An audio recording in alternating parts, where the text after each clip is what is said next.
más de 80 años construimos sobre nuestra experiencia para hacer del mundo un lugar mejor. Y ahora, cuando la atención médica necesita más apoyo que nunca, no nos detendremos. Aliviamos la carga de nuestros pacientes y profesionales de la salud, ayudando a reducir el riesgo de propagación de la infección, contando con la última tecnología en rayos X y sistemas de ultrasonido. No nos detendremos, acelerando las pruebas clínicas de nuestros medicamentos antivirales. Suministramos materias primas indispensables para el desarrollo de vacunas y medicamentos, y preparamos nuestras instalaciones para aumentar la producción a fin de ayudar a nuestros socios a garantizar algún día suministros constantes para personas de todo el mundo. En Fujifilm, nuestro compromiso con la salud no empezó con el COVID-19 y tampoco terminará con él. No dejaremos de innovar para un mundo más saludable.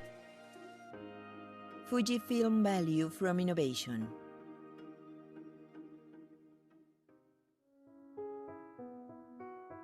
Fujifilm ha perseguido y desarrollado incontables avances en la tecnología de procesamiento de imágenes durante los últimos 70 años. Y en el 2018, utilizando dichas tecnologías, ha desarrollado una inteligencia artificial médica.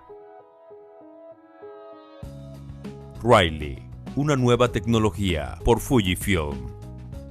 Fujifilm se mantiene desarrollando tecnologías que pueden ser aplicadas en imágenes de diagnosis. En el campo de la radiología, ha estado trabajando en la creación de productos desarrollados por Riley, que fue llevado más allá para el ultrasonido médico y para la endoscopia. CAD-EYE, desarrollado por Riley. Esta nueva utilidad ha sido desarrollada específicamente para crear un lazo con dos funciones y apoyar la diagnosis endoscópica. La primera función es de apoyo en la detección y la segunda, apoyo en la caracterización. Riley provee nuevas posibilidades para los diagnósticos con LCI y BLI, desarrollados por Fujifilm. La interfaz de fácil uso ha sido desarrollada para habilitar procedimientos controlables, no interfiere con imágenes clínicas y minimiza la necesidad de movimiento ocular. Su pantalla está diseñada para ser simple e intuitiva. Su función es automática e inmediata al activar el modo de observación por LCI y BLI. Fujifilm continúa evolucionando a Riley para crear nuevas visiones. Acelera la innovación. CAD-EYE, desarrollado por Riley. Fujifilm.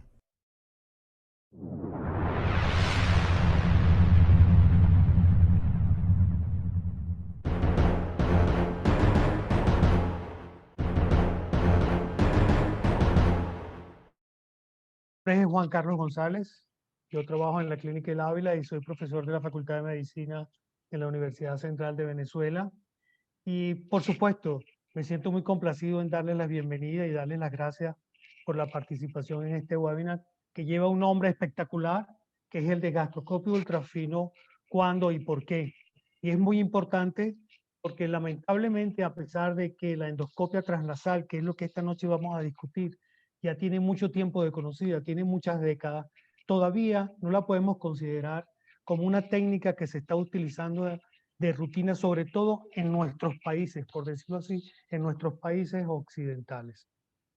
Probablemente esto puede estar relacionado a esa preocupación que tienen algunos médicos de no conocer realmente cuál es la seguridad, cuál sería la posibilidad de la tolerancia del método con sus pacientes y cuál sería el éxito diagnóstico y terapéutico que esta técnica puede tener, y que estaría también relacionado por la eficiencia de algunos estándares de enseñanzas que no son muy completos en nuestros hospitales o en nuestras escuelas de la técnica, y también porque la calidad de sus resultados no está realmente estandarizada. Por eso es que es sumamente importante que esta noche nosotros aprovechemos la asistencia que tenemos en este webinar de excelentes expertos en la misma para poder discutir entonces todos los aspectos técnicos y todas las ventajas que que este método nos puede ofrecer a nosotros como médicos en este momento.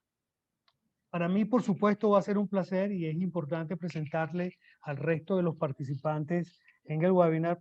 Tengo que también comentarle que tenemos traducción simultánea y va a estar conmigo en la moderación y va a ser el moderador sobre todo en las presentaciones en lengua portuguesa, el doctor Lincoln Ferreira, quien trabaja en el Hospital Monte Sinaí, eh, Juiz de Fora, que está en Minas Gerais, en Brasil, y el doctor Lincoln Ferreira va a proceder también entonces a hacer la presentación de nuestros presentadores o nuestros conferencistas en lengua portuguesa. Doctor Lincoln, por favor, buenas noches.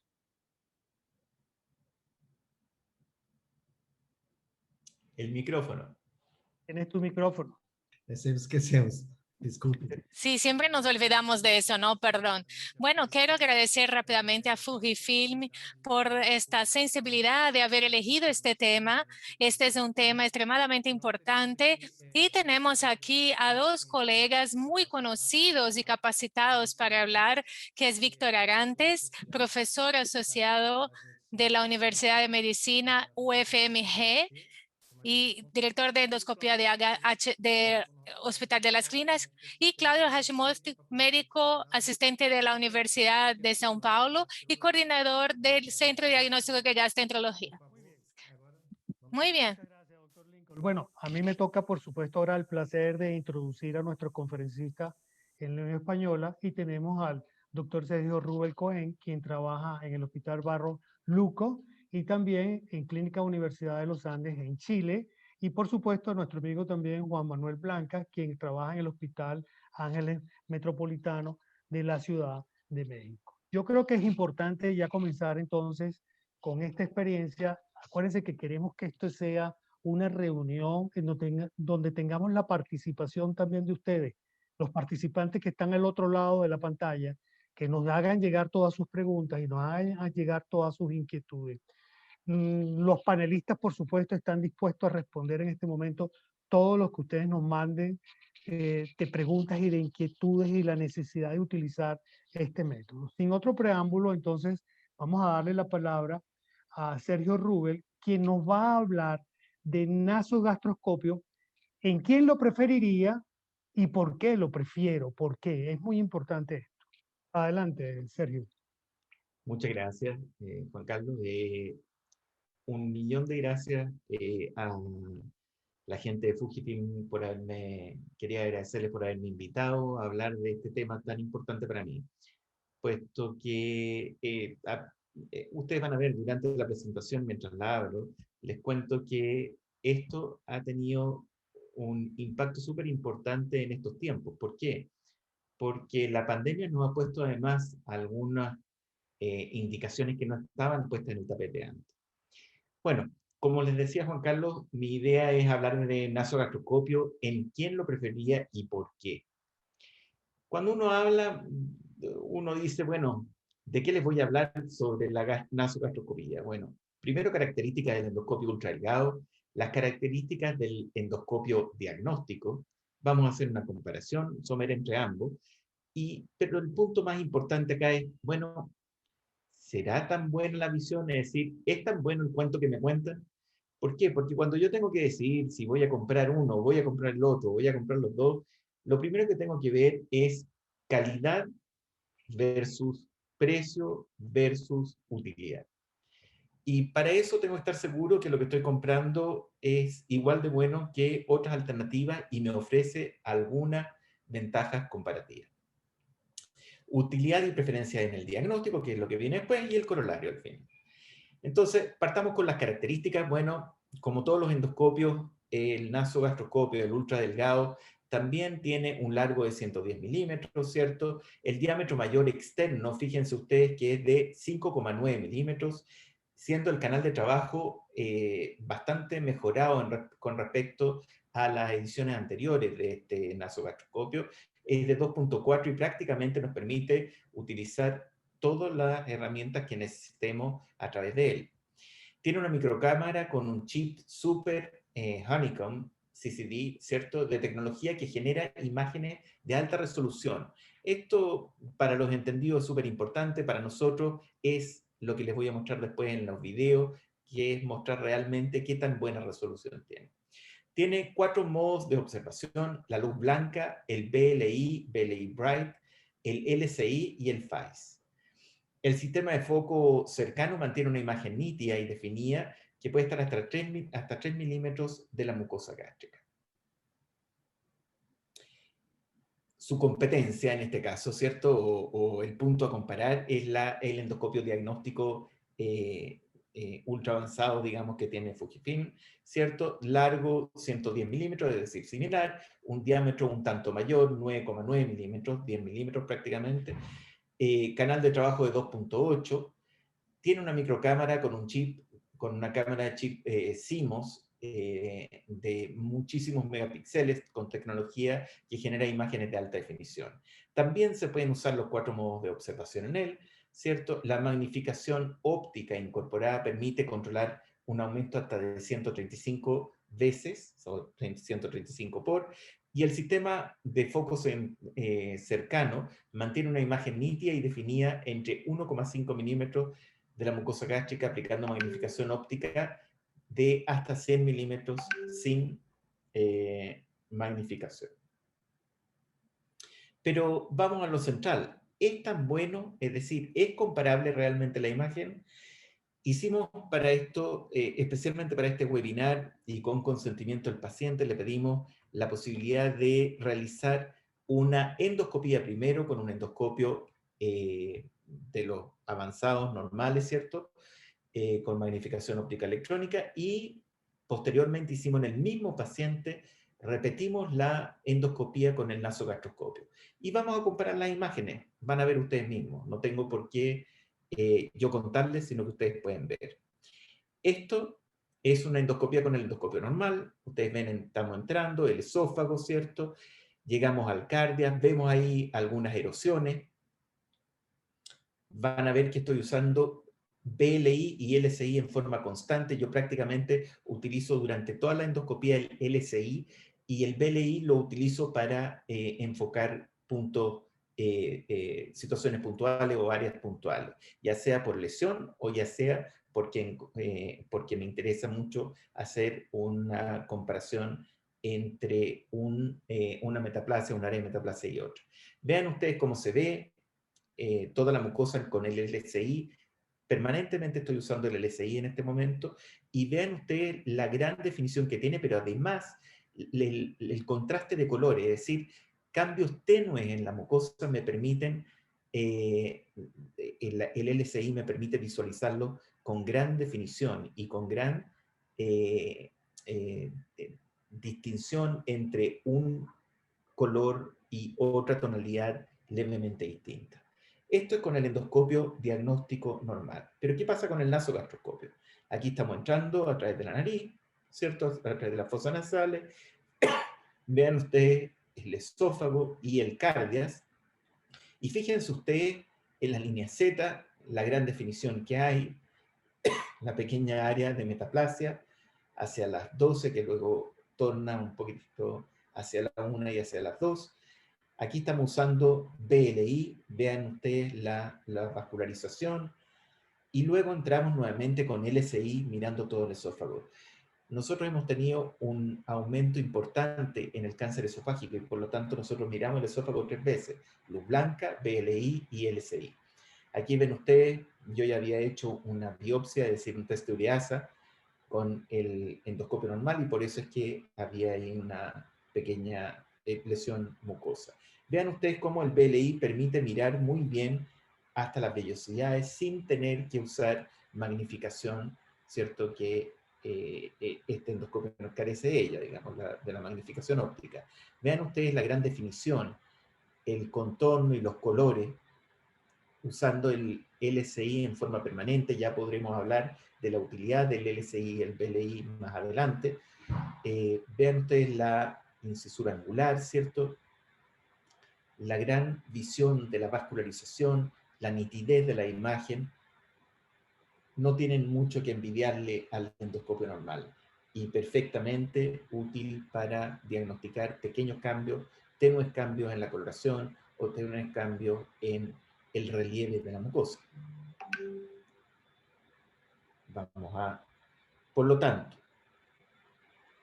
¿cuándo usaríamos? Ya sabemos que las imágenes son comparables. Las imágenes son perfectamente comparables entre el nasogastroscopio y el endoscopio normal. ¿Qué es lo que nos lleva entonces a comprar un nasogastroscopio? Las características de nuestra población. Vean ustedes que nuestra población tiene una tendencia a envejecer que ya se está apareciendo en los países europeos, por lo menos en Chile. Hay un aumento sostenido de la obesidad. Nosotros somos los segundos en obesidad adulta y los primeros en obesidad infantil en Latinoamérica. Aumento en la presencia de enfermedades crónicas, aumento en el abuso de drogas y sedantes. En Chile el abuso de antidepresivos y ansiolíticos es inmenso. Hay un aumento progresivo del consumo de alcohol también, especialmente en la gente joven, y en la condición actual de pandemia tiene problemas para contar con acompañante, y es más preferible en lo posible evitar la aglomeración, y por lo tanto un procedimiento que requiere de alguien que lo acompañe es un procedimiento que se trata de postergar. La utilidad y preferencia entonces en los diagnósticos, evidentemente los pacientes obesos, enfermedades pulmonares crónicas, enfermedades coronarias, insuficiencia cardíaca, el daño hepático crónico, y lo podemos comentar después, la adicción a drogas, pacientes adictos a drogas, a alcohol, uso crónico de benzodiazepina, alergias a sedantes y o anestésicos, y pacientes que prefieren un procedimiento vigil. Cada vez tenemos más pacientes que rechazan, ya sea por imposibilidad de contar con acompañante, como es el último punto, ¿cierto? O porque sencillamente le temen a perder el control.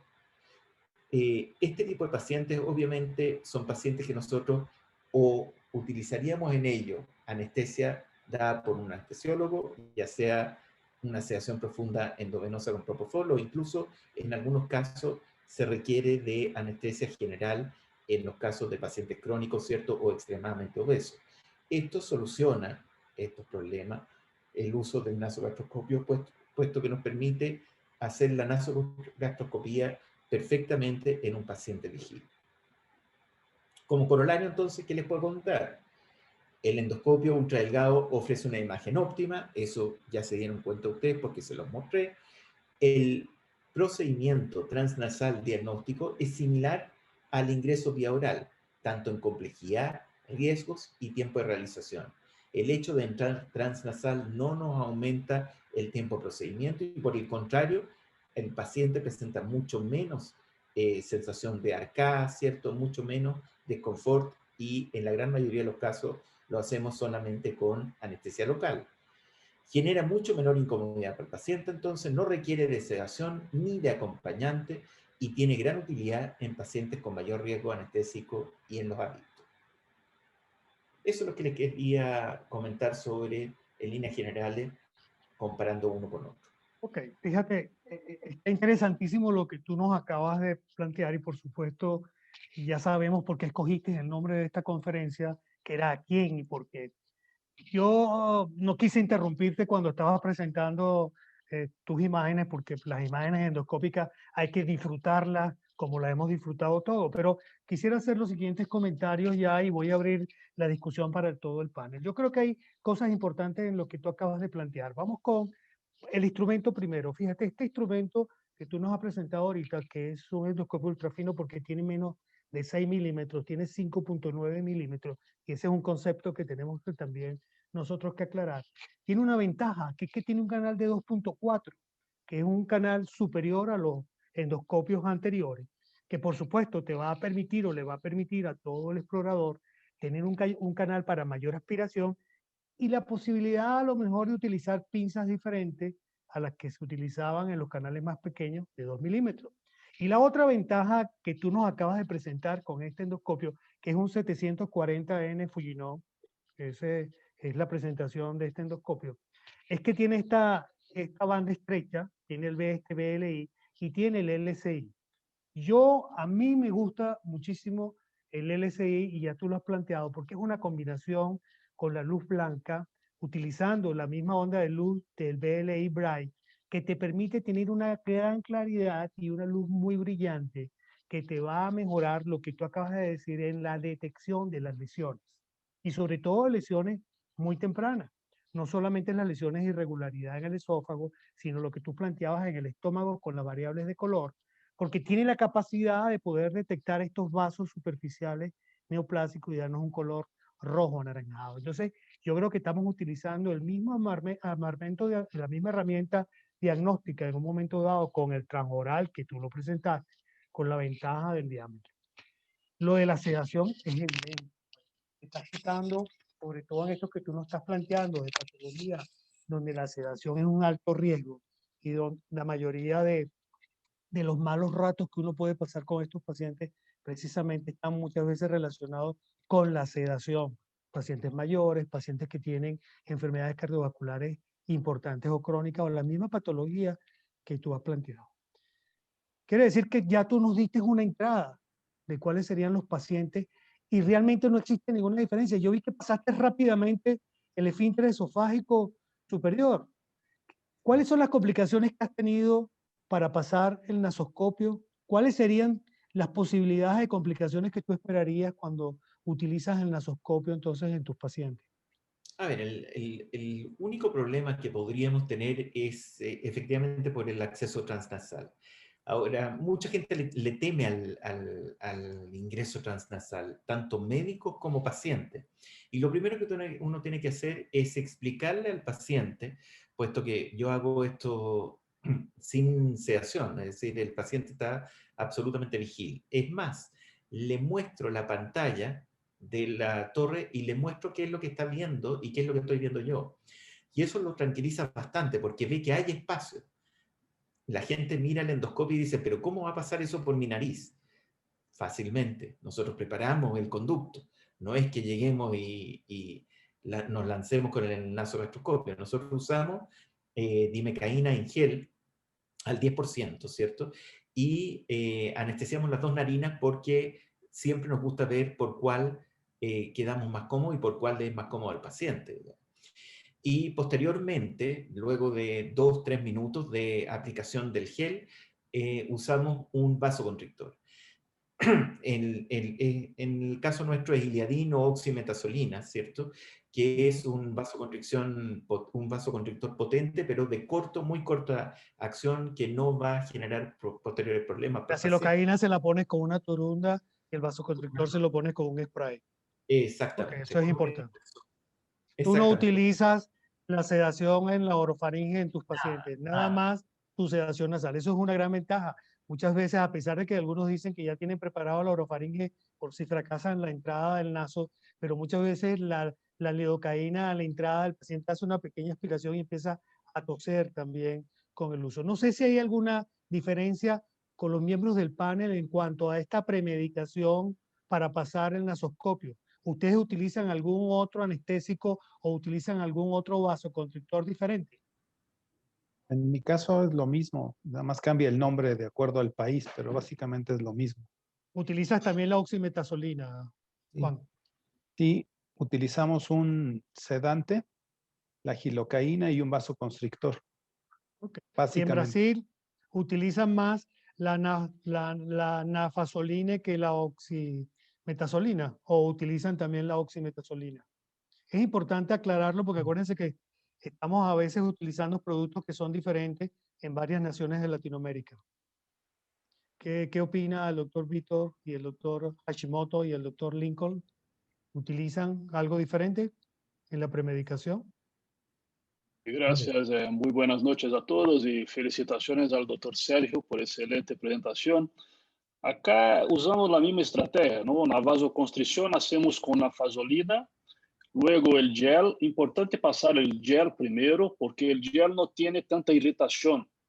Porque si uno va a usar el spray de lidocaína, que es más concentrado, ese sí duele un poco. Así que premedicarlo con el gel y luego puede aplicar 1 o 2 sprays y ahí la anestesia queda realmente muy potente. El paciente no va a sentir dolor. Vale. Doctor Hashimoto, ¿algún comentario al respecto?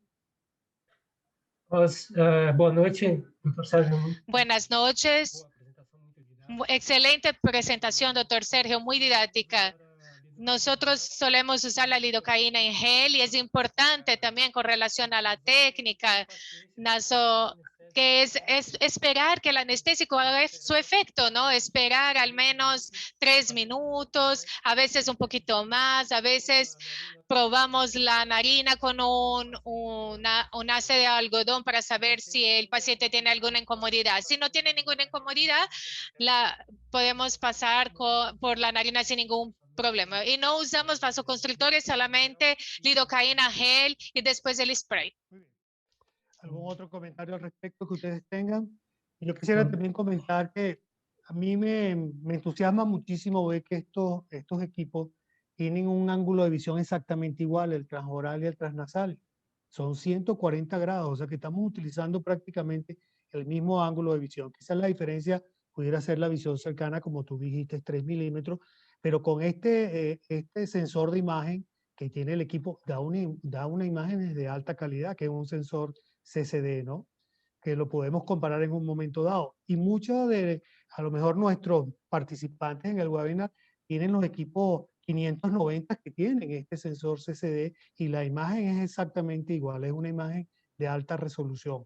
La asociación, les repito, con LSI da unas imágenes realmente muy bonitas y te felicito porque sé que es el mismo paciente y me gustó muchísimo que da la impresión que se ve mucho mejor esa lengüeta de metaplasia que tiene a nivel de la unión esofágica, esofagogástrica, se ve mejor con el naso que con el gastroscopio. No sé si estás de acuerdo, ¿no? Un poquitito. Sí, se ve mucho mejor. Sergio, Sergio, felicitaciones por su presentación. Y una pregunta de orden práctica. Si no podemos pasar con el transnasal vía nasal, ¿puedes optar usar el transoral con el mismo aparato, solamente usando spray, o prefieres cambiar y usar ahora el endoscopio estándar con sedación? El problema es el siguiente, toda la gracia de entrar transnasal es que el paciente, aquellos que hacen transnasal habitualmente ya lo conocen, ya lo saben, pero aquellos que no hacen transnasal se van a sorprender realmente de la poca molestia que presenta el paciente al pasar. Nosotros hacemos hasta lo imposible por hacerlo transnasal. De hecho, hemos llegado hasta a dilatar en algunas oportunidades. Obviamente, previa aplicación de dimecaína en gel, ¿cierto? Y del vasoconstrictor. Incluso nos pasamos de una narina a otra, ¿cierto? Y por eso es que yo insistí en que nosotros usamos dimecaína en las dos fosas nasales, no solamente en una, porque habitualmente uno logra casi siempre. Ahora, cuando no logra hacerlo transnasal, ya nos pasamos a otra técnica. La técnica transoral, en la gran mayoría de los pacientes, van a tener menos molestias que un endoscopio normal al pasar con el nasogastroscopio vía oral, pero van a tener molestias igual. Por lo tanto, aquel que no tolera la oroendoscopía, por decirlo así, o sea, la endoscopía transoral con un endoscopio normal, también le va a ser difícil con un ultradelgado. O sea, la principal ventaja es transnasal. Y yo creo que ahorita el paciente que no te tolera una nasoscopia, una nasoendoscopia, hacer una transoral sin sedación, la verdad es que es muy complicado. El reflejo nauseoso realmente a veces te evita. Y después que el paciente comienza a agitarse en el primer tiempo de la exploración después se hace aún más difícil de hacer. Ese paciente tiene que estar realmente con sedación.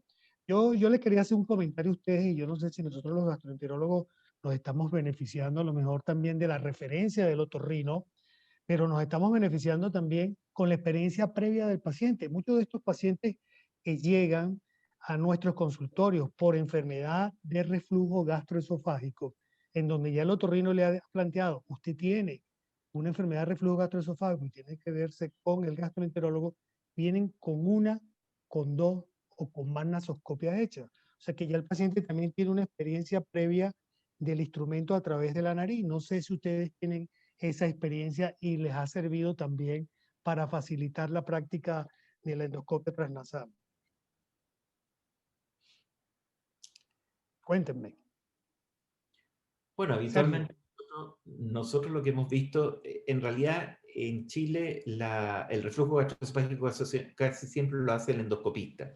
Es raro que lo haga el otorrino, sin embargo el otorrino nos deriva a pacientes que venían consultando por otra cosa, venían consultando por disfonía, por infecciones respiratorias altas a repetición, ¿cierto?, que es bastante frecuente en los pacientes con reflujo. Entonces, claro, él ve la comisuritis posterior, que es tan famosa que siempre nos dan de diagnóstico, y nos manda, ¿cierto? Y ya sabemos que el nasogastroscopio va a entrar, que no vamos a tener problema. Ahora sí, ojo, es súper importante, especialmente en primavera, y especialmente en los alérgicos, tengan paciencia, dense el tiempo de ocupar la dimecaína en gel, de ocupar el vasoconstrictor, de preparar al paciente psicológicamente. Uno tiene que decirle, mire, puede que usted sienta algo, puede que usted sienta el paso, lo que pasa es que no le va a doler porque está anestesiado. Todo el conducto está anestesiado, digamos, nasal. Pero puede sentir, y entonces el paciente se relaja y siempre es más fácil. Incluso muchas veces en los pacientes obesos, hiperobesos, uno tiene la fantasía, digamos, de que luego de pasar por la nariz se va a encontrar con una faringe sumamente constreñida, ¿cierto? Y apretada, y que va a ser difícil. Bueno, estos pacientes son los más agradecidos porque están acostumbrados a que les cueste respirar. Y cuando entra el endoscopio transnasal y se dan cuenta de que no tienen ni una molestia para respirar y no tienen muchas arcadas tampoco, no tienen inhibición del reflejo de la tos y no tienen tampoco la sensación de que se están ahogando con la úvula cuando baja el paladar blando, para ellos es sensacional, es mucho mejor tolerado. Yo quiero entonces ya cerrar esta primera parte de nuestro webinar y me gustaría quizás dejar ya este mensaje en el ambiente. Me da la impresión, por lo que Sergio y por nuestra conversación, que la endoscopia transnasal es segura, es bien tolerada, reduce la incomodidad del paciente y tiene una comparación con la endoscopia transoral sedada o no sedada. Doctor Lincoln, le cedo entonces los micrófonos. Voy a cerrar el mío. No, mejor lo voy a dejar abierto para no tener el mismo problema. Todo suyo el webinar. Muito bom, doutor Juan Muy Carlos. bien, excelente, doctor Juan Carlos. Bien, nosotros ahora vamos a seguir con la presentación del doctor Víctor Arantes. Yo ya presenté a Víctor, es muy conocido nuestro de UFMG. Víctor, te paso la palabra. Bom, boa noite a todos. Muito Muy obrigado. buenas noches a todos. Muchas gracias al doctor Lincoln por la presentación. Y es un gusto estar aquí participando de este seminario. Yo agradezco a Fujifilm por esta invitación y yo quiero decirles que es un honor estar con ustedes y con todos nuestros colegas de Latinoamérica que están presentes con nosotros. Deixa eu só colocar aqui para Voy a poner aquí apresentação. en modo presentación. Ela já compartilhou, Lincoln? Ya está compartiendo la pantalla, ¿no? Estaba abierta, pero ahora no está más. Sí, se estaba compartiendo. Espera aí, então deixa eu Muy bien, a ver, voy a compartirla nuevamente. Isso, já está inclusive na... Sí, ahora ya podemos ver la pantalla y puedes empezar. né? Tá, muito obrigado. Muy bien, gracias. Agradeço, então, mais uma vez. Les agradezco una vez más esta invitación. Saludos a todos nuestros colegas de Brasil y Latinoamérica. E Y ao mesmo tempo gostaria al mismo tiempo quiero manifestar mi solidaridad, mi respeto a todos nuestros colegas que hemos perdido en esta pandemia, en un momento tan difícil en que estamos pasando, particularmente nosotros desde Brasil, y también nuestras ganas de que todo esto pase para que todos los que están enfrentando el COVID-19 que se puedan recuperar. Yo no tengo ningún conflicto de interés. Yo creo que es interesante hablar de eso. Esta clase fue presentada sin ninguna participación de Fujifilm y es interesante que esta técnica de endoscopia transnasal no es nueva. Esto ya se está estudiando ya hace muchos años. Esta es la primera publicación del 94, hace más o menos 30 años, ¿no? Hicimos se reportó por primera vez una endoscopia transnasal en 20 voluntarios. Nuestro doctor Sergio Rubén explicó muy bien los detalles técnicos de pasar por la vía transnasal. Podemos ver aquí la comparación entre los dos endoscopios, el ultra delgado y el estándar. El que no ha visto todavía el ultra fino, esta es la dimensión que ustedes pueden tener al compararlo con el ultra delgado. Y hay dos rutas principales para pasar por la cavidad nasal. El de meato mediano, que es la roja, y la ruta de meato inferior, que es la azul. Cada una de ellas nosotros elegimos según la anatomía interna de la cavidad nasal de cada paciente. De cualquier manera, es muy importante hacer lo que estamos hablando hoy, que en todos los casos tengamos un excelente preparo. Una excelente preparación. Cuando hablamos que la transnasal es más rápida que la vía oral, puede ser verdad, pero la preparación a veces es más larga, más lenta. Doctor Hashimoto también habló de eso, que es necesario dar el tiempo necesario para que estos medicamentos vasoconstrictores y anestésicos puedan hacer su efecto para facilitar que pase adecuadamente este aparato. Y la capacitación es muy sencilla. En Japón, ellos tienen modelos, maquetas donde se pueden hacer la capacitación, el entrenamiento, pero el entrenamiento es básicamente ver un procedimiento, realizar el procedimiento y ya en el tercer procedimiento ya se puede enseñar cómo hacerlo.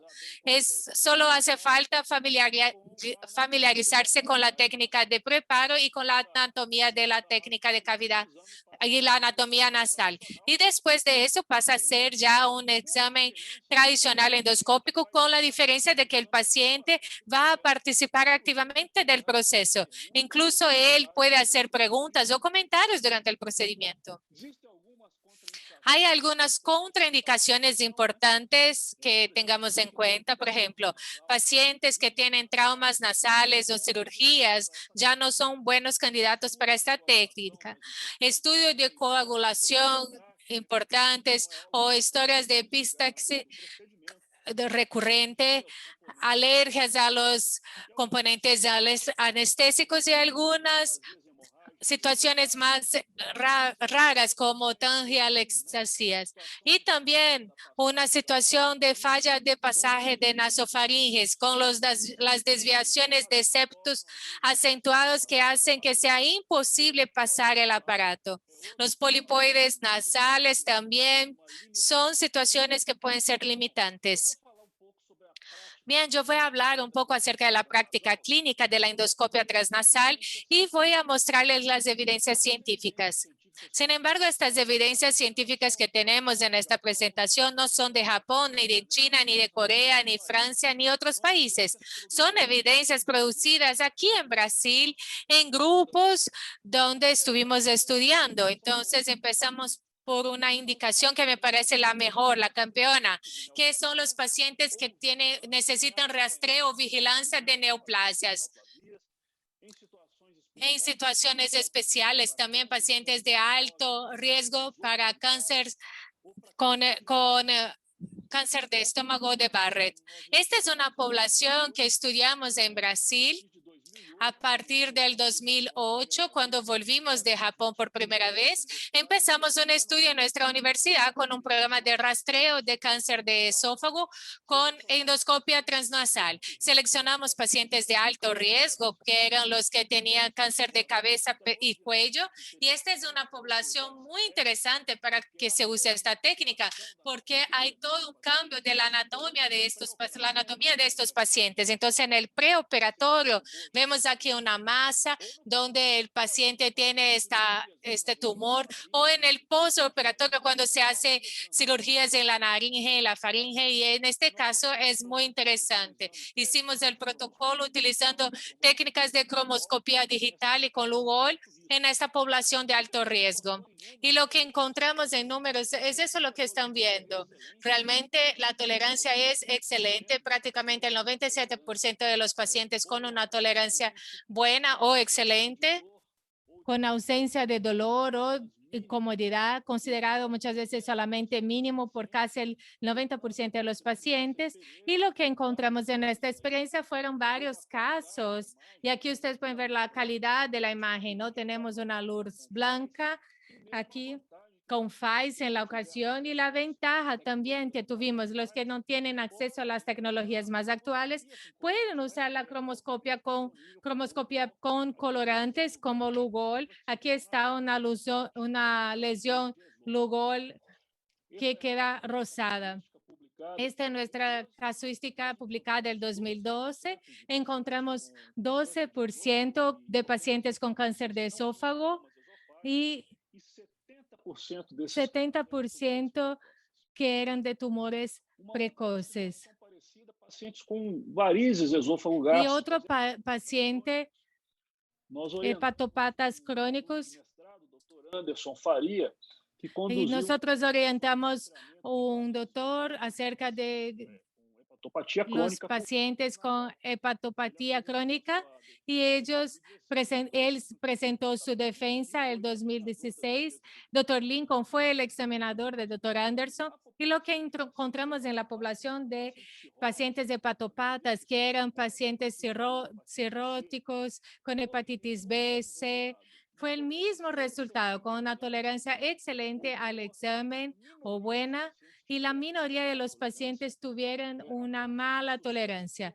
La tasa de no éxito fue de falta de éxito fue de 10% y epistaxia de 4%. Esta es una población con mucho riesgo de sangrado, y algunos tenían reducción de número de plaquetas, pero aún así logramos una gran tasa de éxito. Este estudio se publicó en 2017.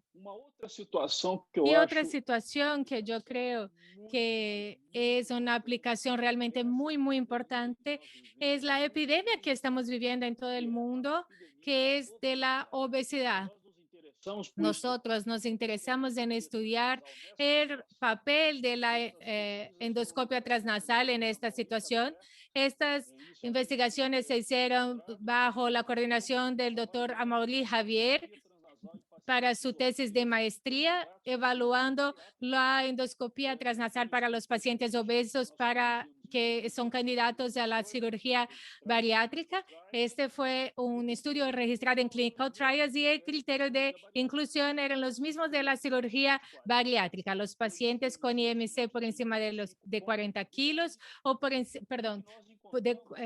IMC de 40 o 35 con comorbidades. Y el éxito que logramos fue muy alto, 98,8%. Solamente un paciente no pudo realizar el examen. El examen fue completo en todos los pacientes. Se recolectaron biopsias si eran necesarios. Ningún paciente necesitó sedación, un promedio de examen de 7 minutos, y estos son los resultados de tolerancia. Muy favorable. Y esto fue muy favorable.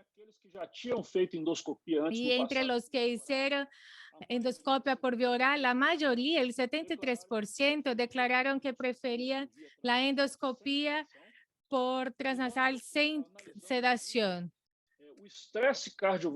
Y evaluamos también el estrés cardiovascular que los pacientes fueron sometidos. Y observamos que el 95% de los pacientes no tuvieron cambios, solamente el 5% de los pacientes presentaron pequeñas alteraciones que llamamos de doble producto, que es un cálculo cardiológico para medir el estrés cardiovascular. Estas son las imágenes que son realmente muy buenas, de alta resolución. Y este estudio pudimos publicar en la revista más importante de obesidad. Este es un estudio que tiene ya mucha citación.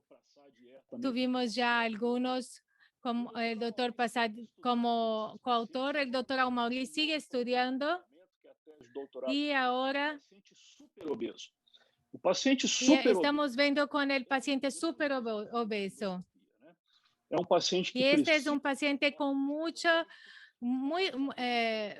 que necesita mucho este procedimiento, y la mayoría de estos pacientes cuando pasan por una anestesia, pasan por apnea, y esta es una apnea que muchas veces es difícil de revertirse. Por eso es difícil hacer esas endoscopías en estos súper obesos. Así que estamos estudiando con estos pacientes. Estos son pacientes con IMC por encima de 50, el promedio de 58, llegando hasta 73. Hasta el momento estudiamos 57 pacientes con una tasa de éxito muy alta de 98%, con una tolerancia óptima de 97% de los casos, y solamente 2 casos de epistaxia que tuvimos en esta muestra. parcialmente já foi Y apresentado. este es un trabajo que se presentó parcialmente, incluso en DDW, que doctora Mauri presentó los datos de ese estudio. Y finalmente, la endoscopia transnasal en la práctica clínica puede ser usada en cualquier diagnóstico. Y es curioso observar que tenemos algunos pacientes que son pacientes que se candidatan de manera voluntaria a este procedimiento. En particular, los médicos, empresarios, pacientes que no tienen acompañantes o que tienen dificultad de tener un acompañante. Y estos son pacientes que se hacen de voluntarios para este examen, que nos buscan para hacer la endoscopia transnasal, y esto también hace que pueda surgir resurgir la endoscopia de consultorio, algo que ya se hacía antes en el consultorio, pero que ahora, debido a la sedación, necesita toda una estructura. Entonces, ahora sí podemos hacerlo sin sedación, podemos hacerlo desde nuestro consultorio. Hicimos eso de manera piloto en el Hospital de Clínicas. Este es un consultorio fuera del hospital. Ellos pasaban por consulta y después hacían el examen transnasal sin sedación. Esto era lo que quería compartir con ustedes, un poco de nuestra experiencia con nuestra técnica. Les agradezco la oportunidad y me pongo a disposición para sus comentarios. Parabéns pela apresentação. Felicitaciones por su presentación, Víctor. Realmente yo ya sabía de tu experiencia, no solamente de la práctica clínica, pero también académica. Y ahora tengo la pregunta: ¿por qué este procedimiento que tiene tantas ventajas todavía no se adoptó en nuestra región, Estados Unidos? Y que ya se realiza tanto en Japón, pero que todavía aquí tenemos tanta dificultad de implementarlo en la práctica clínica. ¿Cuál es tu opinión con relación a esto? Bien, Lincoln, me parece esta una muy buena pregunta. Y siempre estamos con la expectativa de que, bueno, ahora la endoscopia transnasal se va a popularizar. Y después, en la práctica, vemos que eso difícilmente ocurre. Mi lectura es que el paciente occidental, que por muchos años se ha acostumbrado a hacer la endoscopia de manera convencional, que es un examen muy incómodo sin sedación, él ya piensa en la endoscopia, él ya piensa en dormir. Ella dice, yo no quiero ver nada, yo quiero estar ahí totalmente dormido. Entonces, esta es una mentalidad del paciente de Brasil, no sé si de otros países del occidente, que necesitamos cambiar de a poco. Les acordamos que la sedación es un gran riesgo que esta persona tiene durante el procedimiento. Las muertes que ocurren en endoscopias diagnósticas son 90% de las veces debido a complicación de sedación, pero hay pocas veces que el paciente pasa a cambiar de opinión. Yo tengo un paciente que es piloto de avión y él vive en el interior del estado de São Paulo, en el campo, y él viaja desde allá a Belo Horizonte cuando necesita hacer este procedimiento y nos busca a nosotros para hacer eso, porque él quiere decir que no, me dice que no quiere tener a nadie cuidando de su vida, porque cuando él está sedado, otra persona está cuidando de su vida. Entonces, él dice que si él está alerta, él tiene total dominio de su vida. Entonces, esta es una mentalidad de repente que debemos incorporar, ¿no?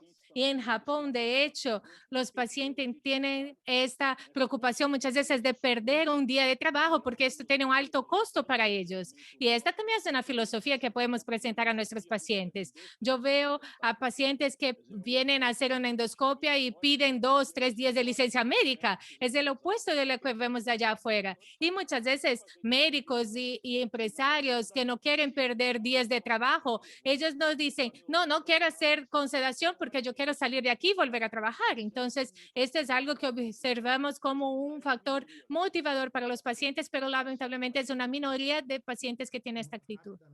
¿Puedo hacer una pregunta, Lincoln? Sí. Yo estoy totalmente de acuerdo con lo que Vito está planteando de las características de nuestros países. Eso es indudable que el paciente es fundamental. Y ocurre lo que tú estás planteando. El paciente viene a tu consultorio y dice, yo quiero no sentir nada igual que cuando me la hizo con el doctor Arante, que estaba totalmente dormido.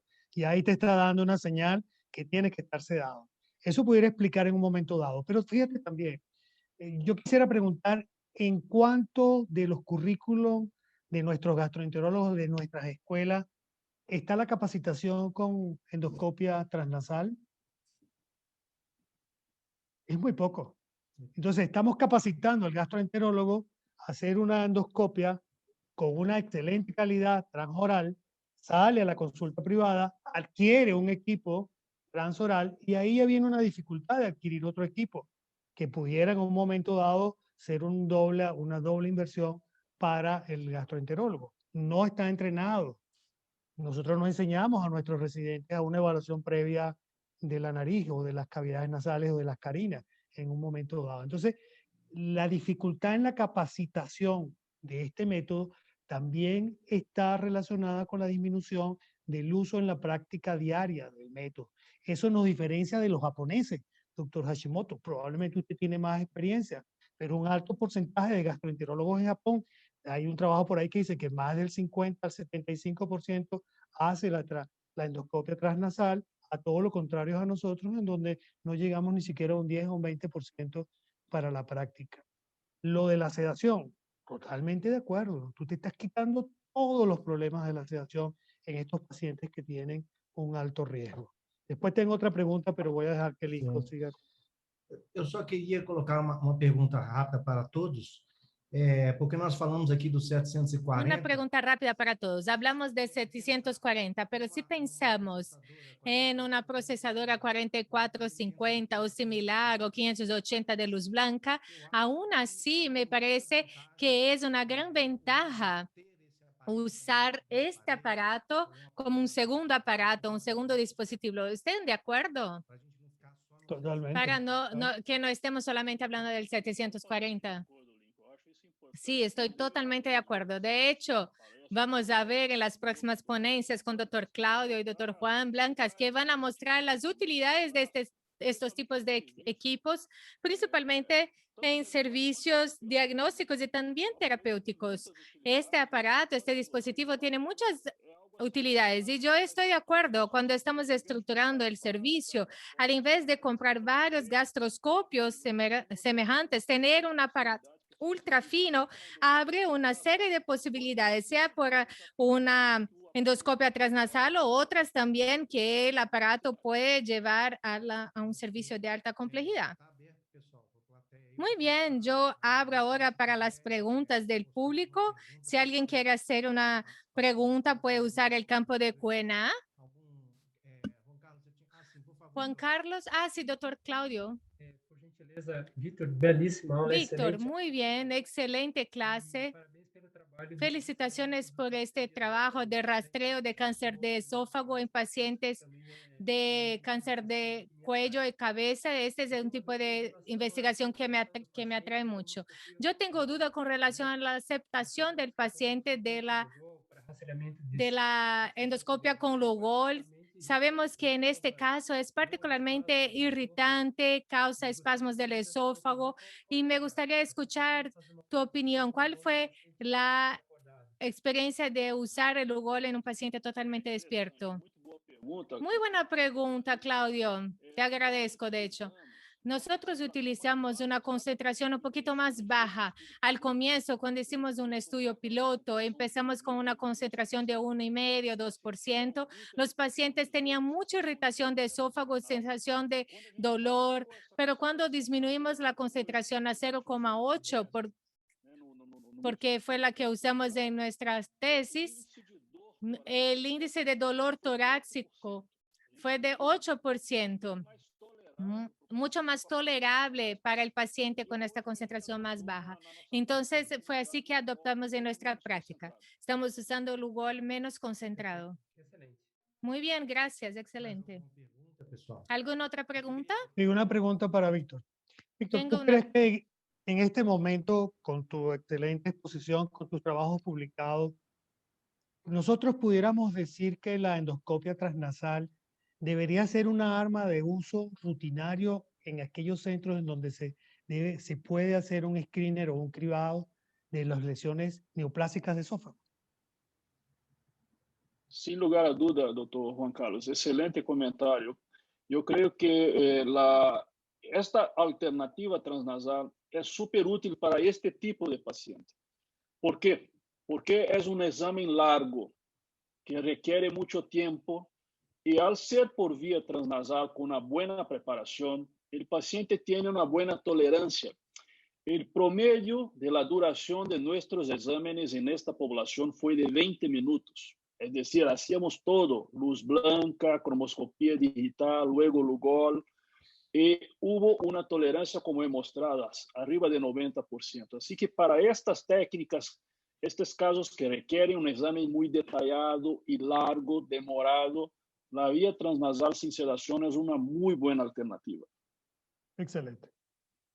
Sérgio, Sí, Sérgio, quería por favor. aportar que efectivamente, como usted mencionó antes, yo aporté imágenes del último endoscopio, del último nasogastroscopio que salió. Pero esa es una realidad que tenemos nosotros, ¿cierto? Que es en la clínica privada, digamos, en el hospital privado. En el hospital público, sin embargo, yo cuento hace alrededor de 5 años con 5 nasogastroscopios. ¿Por qué? Porque nosotros hacemos mucha terapéutica y hacemos mucho diagnóstico también. ¿Qué es lo que nos pasó al comienzo? Que tratábamos de usar FAIS, con las 4450, digamos, con la misma longitud de onda que ocupábamos en el endoscopio normal. Y no nos iba tan bien. Entonces empezamos a usar distintas longitudes de onda, y especialmente en las ondas, en las longitudes FAIS 2, FAIS 1, FAIS 3, que son bajo el 4, ¿cierto? Que no son tan azules, la imagen era perfecta, o sea, era muy buena, nos permitía hacer cromoscopía electrónica, no nos molestaba tanto el hecho de que la nitidez de la imagen no fuera todo lo excelente que era el endoscopio normal y nos permitía ver de todo. No tampoco destellaba, porque con el FAIS 4, por ejemplo, nos destellaba mucho en el nasogastroscopio. Entonces en un comienzo dijimos, bueno, no podríamos usar FAIS. No, no es así. Los que tengan FAIS y tengan 4450, inténtelo con el 2 o con el 1 y van a ver que se puede ver excelentemente bien. Y por otro lado, es una herramienta terapéutica que me imagino que el doctor Blancas, después en su exposición, no quiero adelantarme, ¿cierto?, nos va a mostrar, pero es en una unidad grande que tiene mucha terapéutica y mucho diagnóstico, es fundamental contar con esto. Nosotros trabajamos junto con otorrinos en grandes cirugías maxilofaciales y el tratamiento de la fístula y todas esas cosas que nos va a contar después Juan Manuel. Es muy importante contar con esta herramienta. Eso. Ok. Ok, então, pessoal, nós já vimos que existe... Bien, vimos que los endoscopios estándares y los nasogástricos tienen calidades muy parecidas y también tenemos ventajas en utilizar el gastroscopio ultra delgado y algunos pacientes especialmente con grandes ventajas de la utilización de la vía transnasal. Ahora vamos a seguir con el doctor Claudio Hashimoto de USP São Paulo con la aplicación clínica de este endoscopio.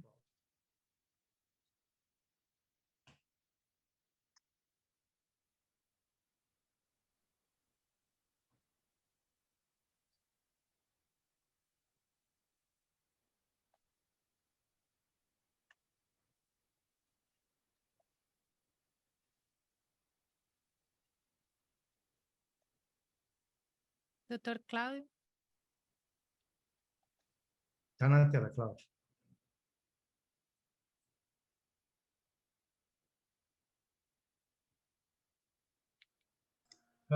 Apresentando sobre endoscopia com Bien, aparelho. vamos a presentar la endoscopia con aparato ultradelgado en comparación con el aparato convencional. Entonces, haciendo un levantamiento técnico acerca de la seguridad, tolerancia y costo de estas dos posibilidades de exámenes. Básicamente, la endoscopia digestiva alta transoral bajo sedación es la técnica convencional en el occidente y en el oriente también. Tenemos estudios que comparan técnicas bajo sedación y técnicas sin sedación y hay una tolerancia un poquito mayor en el oriente también cuando se usa la sedación. Sin embargo, como ya se habló aquí por mis colegas, la sedación no es tan bueno, ¿no? De hecho, es muy bueno, ¿no? Estamos regaloneando a nuestros pacientes para que muchas veces hasta tengan una dependencia de este examen con sedación para que no quieren, porque no quieren sentir dolor, no quieren tener arcada. Entonces, con la sedación tenemos un riesgo cardiovascular, generan complicaciones respiratorias, requiere monitoreo adecuado, permanencia adecuada, hospitalizado, con una licencia médica de trabajo, necesita acompañante y también otros puntos como no puede manejar, no puede hacer ningún procedimiento que exige su atención. Así que, como ya se habló, el ultradelgado es un aparato muy diferente del aparato tradicional. Solo para que ustedes tengan esta idea, en un dispositivo ultradelgado, el actual tiene casi la mitad del diámetro del convencional, del estándar. Por otro lado, su canal de trabajo es menor y que dificulta especialmente la velocidad de aspiración de secreción y la velocidad de aspiración de aire. Así que aunque el ultradelgado sea más fácil de transponer, es un poquito más demorado, como ya se habló. Se tarda un poquito más. Entonces, esto se puede hacer desde la técnica transnasal y también la oral y requiere una anestesia tópica, diferentemente del aparato convencional, estándar, que tiene muchas otras funciones. Sin embargo, es un aparato que es para que se use con sedación convencional. Estas imágenes nosotros ya les presentamos con doctor Sergio. Y realmente la imagen del aparato ultradelgado actual es tan buena como la del convencional. Y yo les digo que tenemos un aparato más antiguo, ¿no? Nosotros, que tiene unos 10 años ya, y la imagen es muy inferior de la que los dispositivos más recientes tienen. Con relación a la movilidad de la punta flexible, es básicamente igual. Ustedes pueden ver aquí de up y down, derecha a izquierda. En los más antiguos ultradelgados tenía una movilidad menor de ángulo. Este ya es algo que se superó, este desafío ya se ha superado. Para preparar esta clase, yo usé una estrategia de búsqueda, investigación, y está aquí compartido la publicación.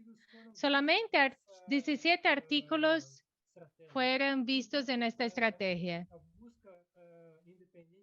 Y la búsqueda independiente fueron con 55 artículos. Pero yo seleccioné 5 estudios randomizados controlados que son estudios de mejor evidencia y mejor posibilidad de evaluación.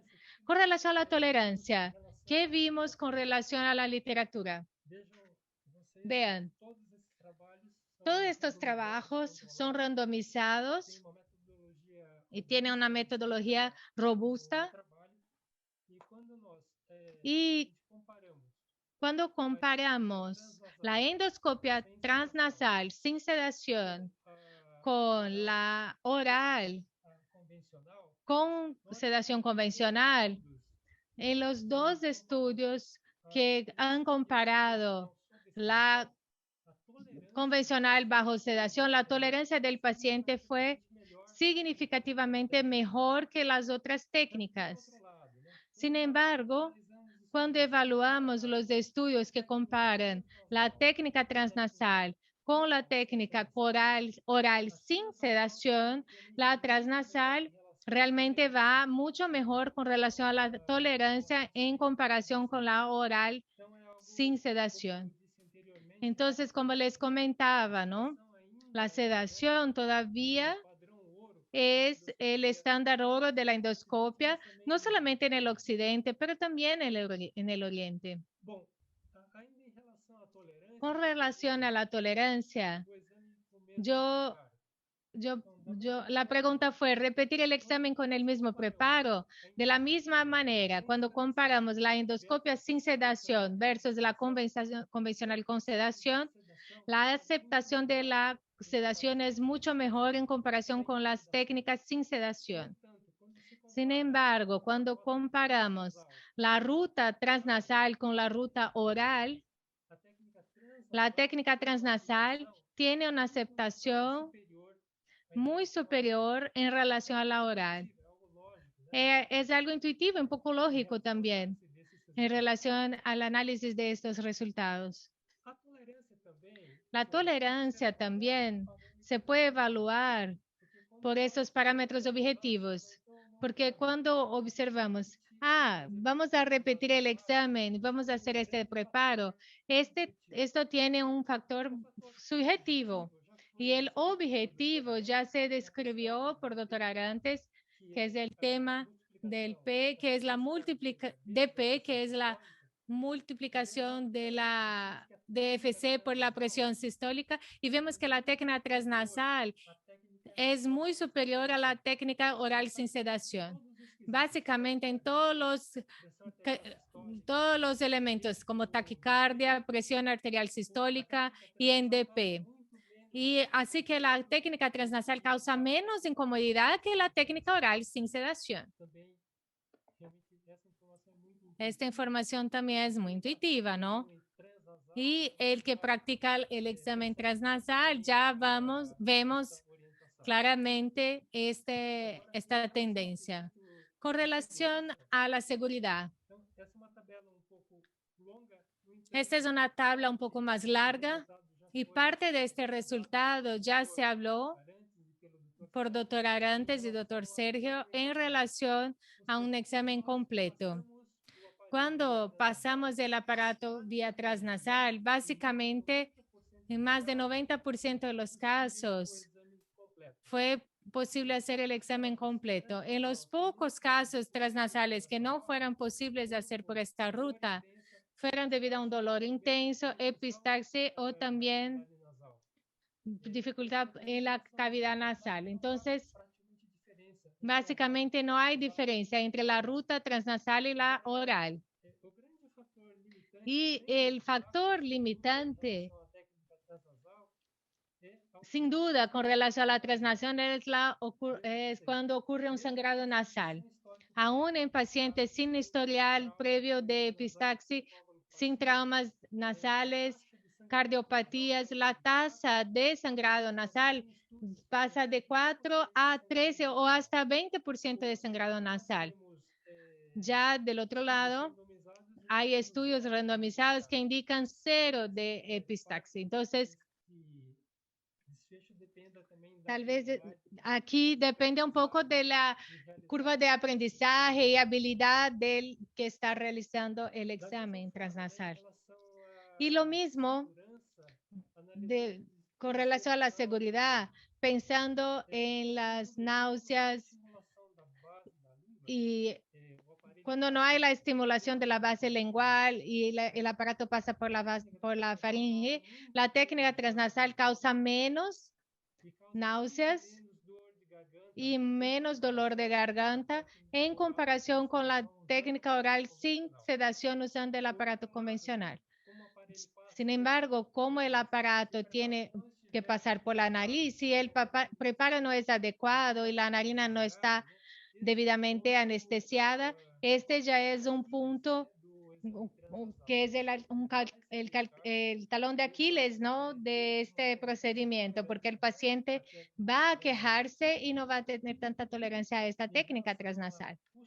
Con relación al costo, que es el último punto evaluado, evaluamos los costos bajo 4 puntos de vista. 4 distintas miradas. Como ya a doctora Arates comentó, hablando de la duración del examen. En el trabajo chino, siempre que se usa la técnica transnasal, que demanda más delicadeza en las maniobras y tarda un poquito más para hacer la duración del examen, sin contar el preparo, es mayor, estadísticamente mayor en la técnica transnasal. Básicamente por los motivos que ya hablamos, ¿no? Que es más delicado, es necesaria más suavidad en las maniobras. Ya en relación al costo total del procedimiento, el costo total, existen pocos trabajos que evalúan este costo, pero en líneas generales, la demanda de sedación y de acceso venoso y anestesista es muy parecido con el examen oral con sedación, pero cuando comparamos la transnasal vía oral o vía nasal, realmente la diferencia no es tan expresiva. También es evidente que con relación a la recuperación post-examen, cuando se usa la sedación, el tiempo de permanencia del paciente en el hospital, en la clínica es mayor, ¿no? Puede llegar a 4 veces más que el tiempo que el paciente con sedación tópica tarda. Sin sedación es 4 veces más demorado el tiempo de recuperación post-examen que el transnasal. Y el último punto en relación al costo es con relación a la durabilidad del aparato. Y este es un aparato interesante publicado en el 2019, cuando se comparó el mantenimiento de un grupo de aparatos ultra delgados, 3 aparatos de la marca Olympus versus 4 aparatos convencionales. Y aquí ustedes pueden ver que fueron realizados 1.031 procedimientos, 3 problemas, 3 daños. Entonces aquí el número de examen por daño es menor en el ultradelgado. Entonces es un aparato muy sensible, muy delicado, mucho más que el convencional. Y el costo de reparo, aunque no es significativamente significativo, puede llegar a ser hasta 2 veces más que el aparato convencional. Y mis consideraciones finales, para resumir lo que hemos hablado, aquí tenemos la tolerancia. Sin duda, el estándar oro todavía es el oral bajo sedación, pero en los estudios vemos que el transnasal tiene su espacio, tiene una muy buena tolerancia y es mucho mejor que el examen sin sedación. Con relación a la seguridad, los puntos que se deben evaluar del examen transnasal es el sangrado nasal, la epistaxia de dolor en la nariz, que puede ser debido a la anatomía de la nariz o también de la técnica utilizada. Y también la oral sin sedación puede causar dolor de garganta, más náuseas, más mareos. Y la sedación es algo que tiene 2 tiene dos lados, ¿no? Una dificultad porque puede pasar algo con la sedación y lo cómodo que es no saber, no sentir nada. Con relación al costo, aunque el aparato ultra delgado es más sensible, hace que el mantenimiento sea un poco más alto y la duración del examen un poquito más demorado. Sin embargo, el examen oral sin sedación nos deja en un límite muy difícil, tiene baja aceptación y, por otro lado, aunque el examen endoscópico oral con sedación sea el estándar oro, tenemos los problemas relacionados a la sedación y recuperación y costos. Les agradezco su atención. Felicitaciones, excelente presentación. Y ahora yo quiero abrir entonces para preguntas con relación a la epistaxis. Yo quería escuchar su opinión y también de nuestros colegas. En mi experiencia, esta situación es un problema que viene después de la nasal. Es el principal síntoma que yo me doy cuenta, pero la mayoría de las veces son de pequeña intensidad y muy limitada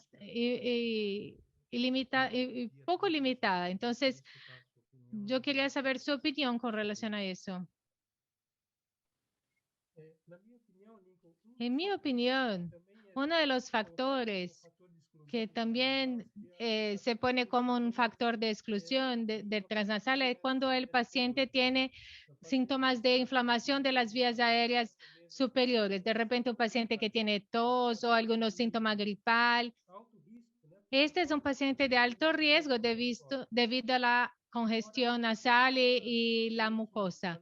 Entonces, la anatomía realmente es algo que si forzamos su pasaje ahí, seguramente va a haber un sangrado y un dolor post-examen. Los pacientes con rinitis, es frecuente también que tengan la tendencia de tener este sangrado leve. ¿Qué les parece, colegas? Yo creo que es importante tener un cuidado porque hay anatomías que son desfavorables al transnasal, especialmente el que tiene desviación de septo. Esta es una situación complicada. A veces una fosa nasal no está bien, pero la otra mejor. Si yo paso a forzar eso, en mi caso, el que tuvo de epistaxia cuando la anatomía era muy estrecha y hubo un intento un poquito más fuerte, tal vez si nosotros recuáramos de repente no tendríamos ese problema. Yo solo tuve un caso que el epistaxis fue más largo y pensamos en transferir el paciente para un sector de otorrino, pero después con la compresión nasal, esto se acabó. Este fue un caso solamente que nos preocupó. La mayoría de las demás fue más tranquila. Sí, yo creo que es como pasar una sonda, ¿no? Intentamos por un lado, si es complicado, intentamos por el otro. Por eso, como dijo Sergio, ya hace la chilocaína en las dos narinas para evitar este tipo de cosas. Con relación al dolor, Claudio, mi experiencia inicial y también ahora, aunque la capacitación sea muy fácil, la mayoría de las quejas por dolor están asociados al forzar un poquito o también al comienzo debido a la anatomía. Es diferente de las personas mayores, ¿no? Que muchas veces con el paso del año, de los años puede ir reduciéndose. El dolor nasal ya no ocurre, ¿no? De esta manera, no se reduce con el paso de los años en los mayores, ¿no? Bien, y algo que me llamó la atención también fue el tema de los costos.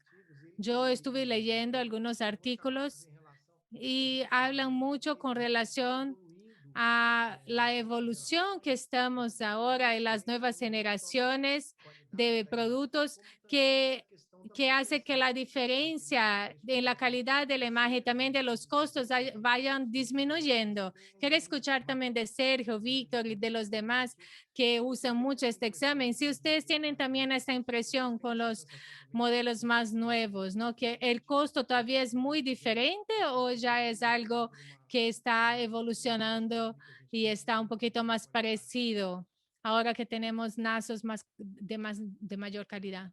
Quer comentar? ¿Alguien quiere comentar? Cláudio. Víctor, Sergio, Claudio. Essa questão do custo até foi El objeto tema de uma del costo, este es algo que preguntamos, ¿no? Con relación al mantenimiento. El costo es más alto, es más frecuente. Yo digo a mis residentes que el aparato ultra delgado debe ser cuidado igual a un recién nacido, porque realmente es un aparato muy delicado. Si no cuidamos, puede sufrir con los resultados de mal uso y van a tener que pasar por mantenimiento muy frecuentes. Por ejemplo, cuando se tapan los canales, porque son más estrechos. Y el costo de adquisición, mais tempo atrás, yo cuando pasé a investigar hace un tiempo, yo tenía la impresión que los aparatos eran más caros que los gastroscopios estándares. Ya con relación a los repuestos, ya no sé bien, pero me parece que no haya tanta diferencia. Un aparato muy bien cuidado es algo que se mantiene. No voy a usar en cosas que no son indicadas, ¿no? Si tengo los cuidados, puedo preservarlo. Nosotros tenemos en el Hospital de Clínicas un aparato que tiene más de 10 años de uso. Y yo creo que si se cuida bien, el mantenimiento va a ser igual que de los otros aparatos. Sí, mira, todos tenemos la fantasía de que porque el aparato es mucho más delgado, pareciera mucho más quebradizo. Uno hasta tiene, al principio, yo me acuerdo cuando recién empecé a hacer nasogastroscopía y decía, pero esto se va a quebrar, mejor no lo doblo mucho, La verdad de la milanesa, o la verdad de las cosas, como decimos en Chile, es que nosotros lo ocupamos un montón en forma terapéutica. Es verdad que si uno no cuida el aparato y lo dobla fuera del cuerpo, digamos, cuando lo está llevando a desinfección de alto nivel, o pasa por la puerta y le pega y cosas así, bueno, claramente es más frágil.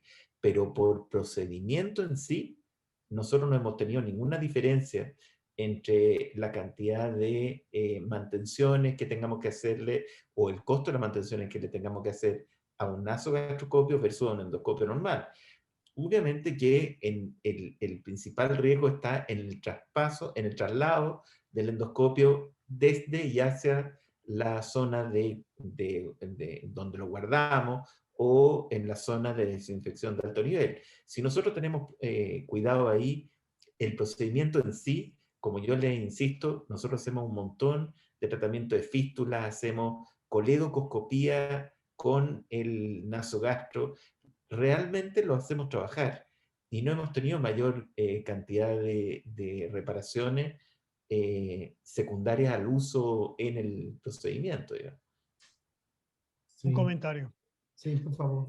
Los que hemos tenido experiencia en la preparación de los residentes, sabemos que la mordedura del equipo ocurre muchas veces, bien sea cuando viene la curva inicial de entrenamiento o cuando tú tienes al personal de enfermería que en un momento dado el asistente de endoscopia se descuida y se muerde el aparato. O sea, el riesgo que tiene el endoscopio transoral con referencia a esto es muy grande y nos ocurre en todos los centros donde tú tienes personas que se están entrenando. Todos los que tienen experiencia han pasado esta desagradable experiencia en un momento dado.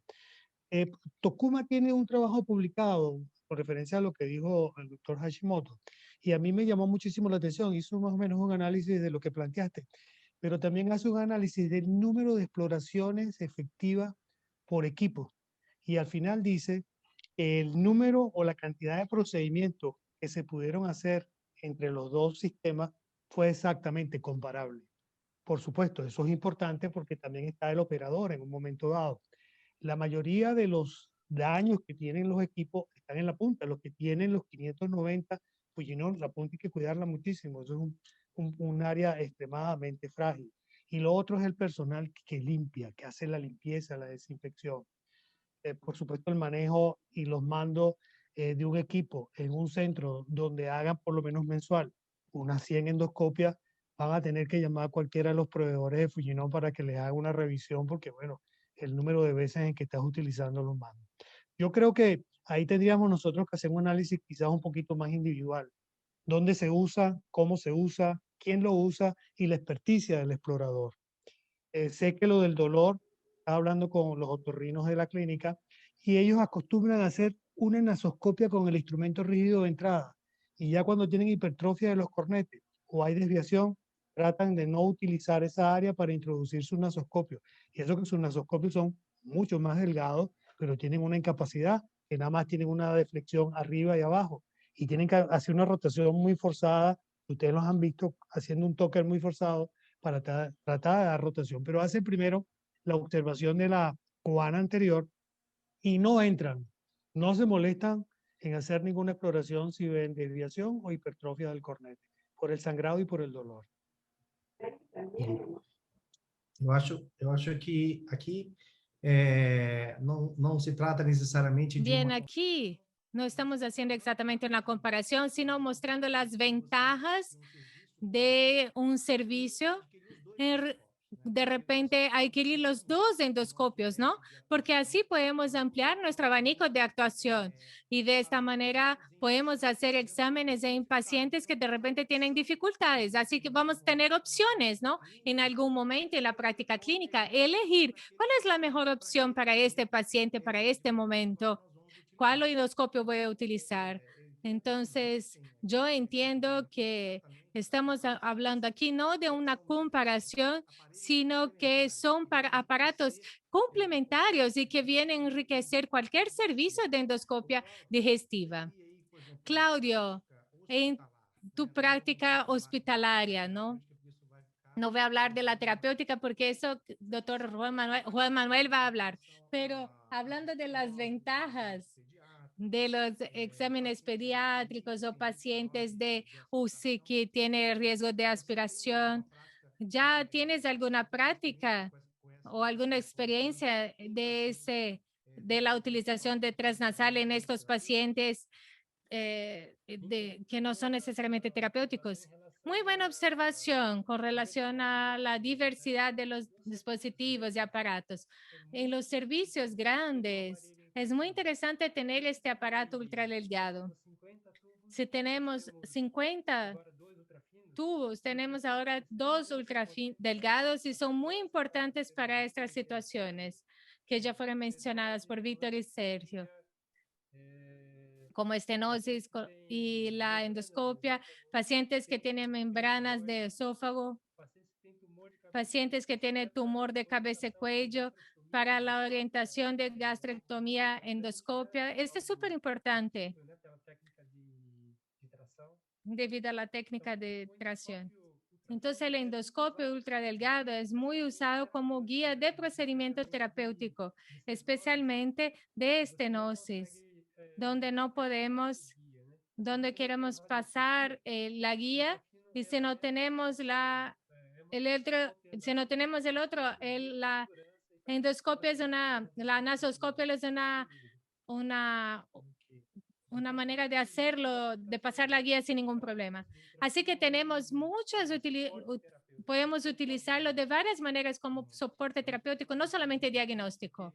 Sí, este es un excelente mensaje, ¿no? Hablamos de la calidad que es parecido, hablamos de las ventajas de la vía transoral no sedada, de no sedar a los pacientes, hablamos de la tolerancia del procedimiento y también tenemos esta sensación de que es un aparato solamente para exámenes diagnósticos o de alguna otra terapéutica y es importante avanzar con doctor Juan Manuel, entonces, para saber de los temas terapéuticos y del uso de transnasal para esta situación. Entonces, yo paso al doctor Juan Carlos para que pueda presentar al doctor Juan Manuel e invitarlo en este momento. Muchas gracias.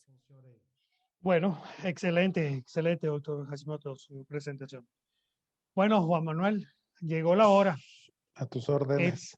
Esto es algo importantísimo porque fíjate que vamos a hablar de una exploración o de una técnica que aglutina una serie de habilidades súper necesarias del endoscopista para poder resolver algunas patologías que anteriormente no se podían resolver mediante la endoscopia.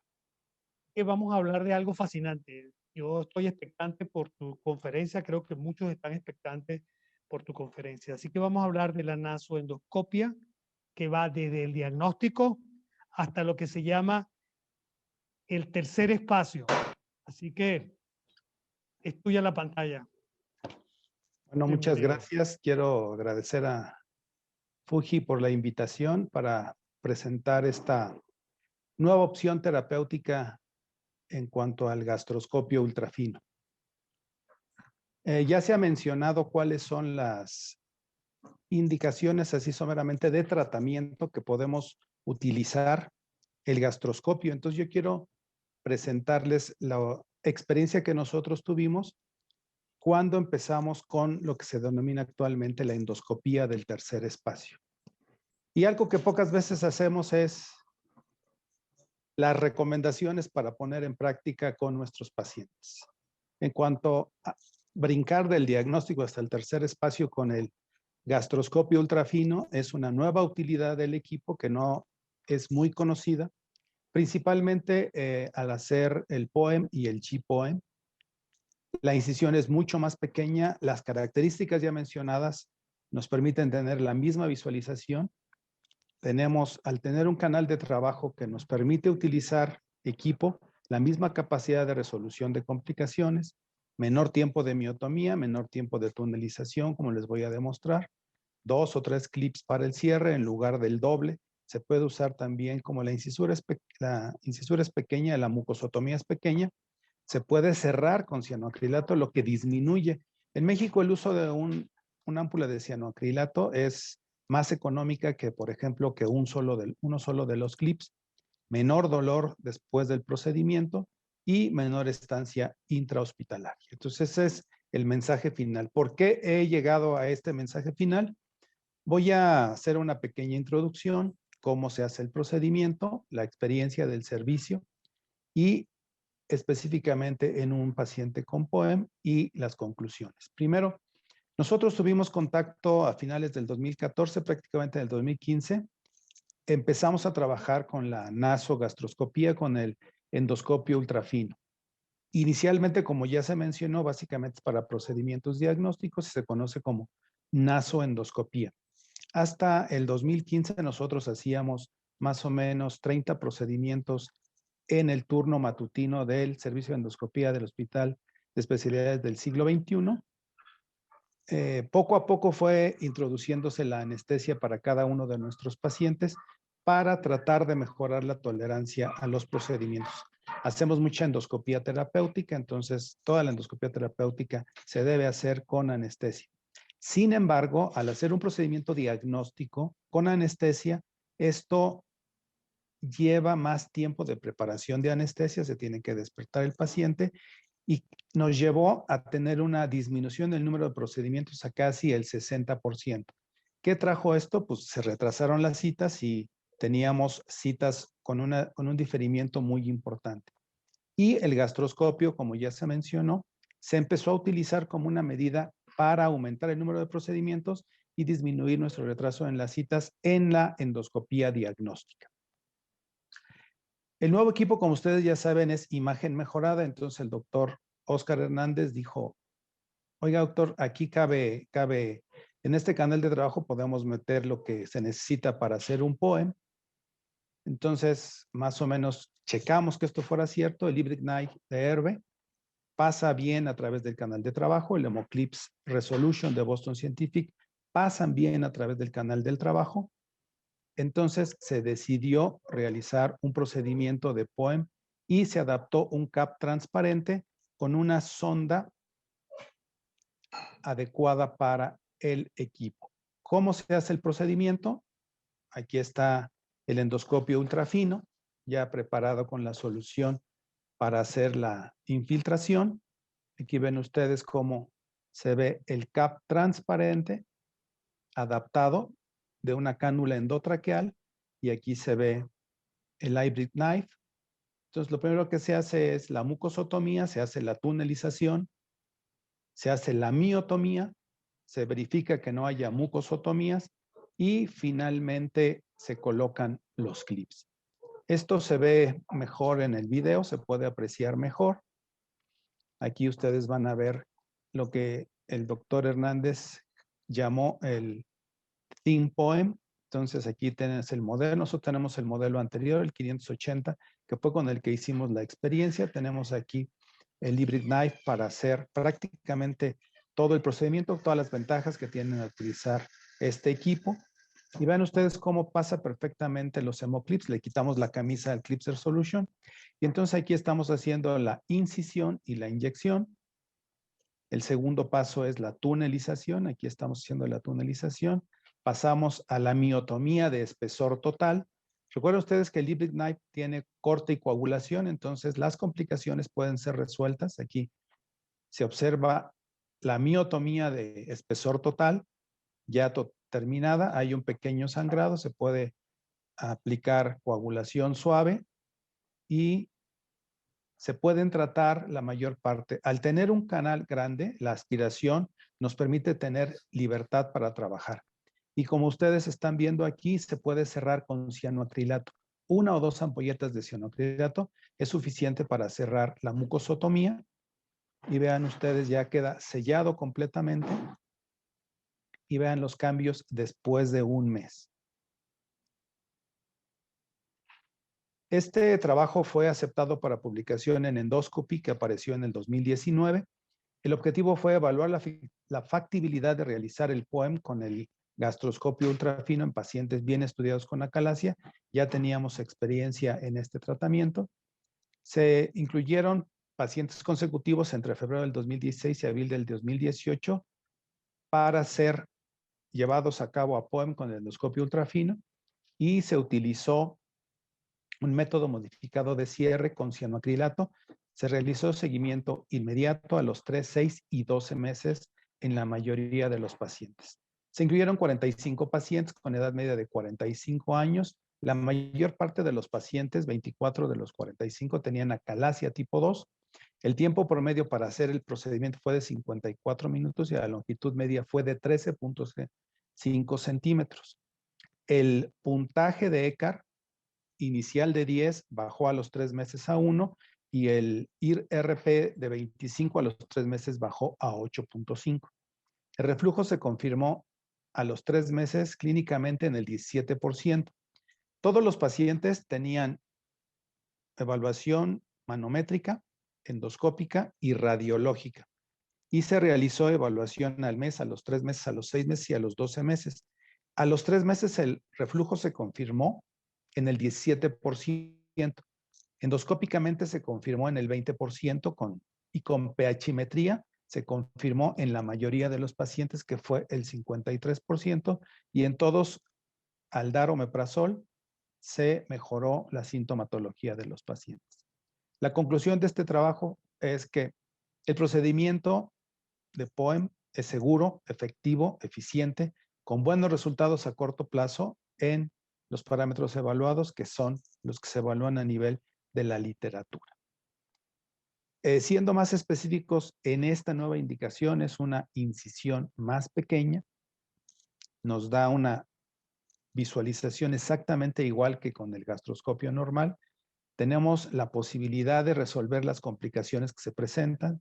Menor tiempo de miotomía, 55.3 contra 12.4, y tunelización 87 contra 29%. 2 o 3 clips para el cierre en lugar de 4 o 5, y se puede cerrar con cianoacrilato. Menor dolor posoperatorio y menor tiempo de estancia intrahospitalaria.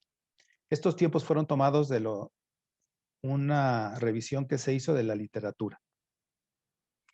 En conclusión, ¿qué podemos decir de esta nueva indicación?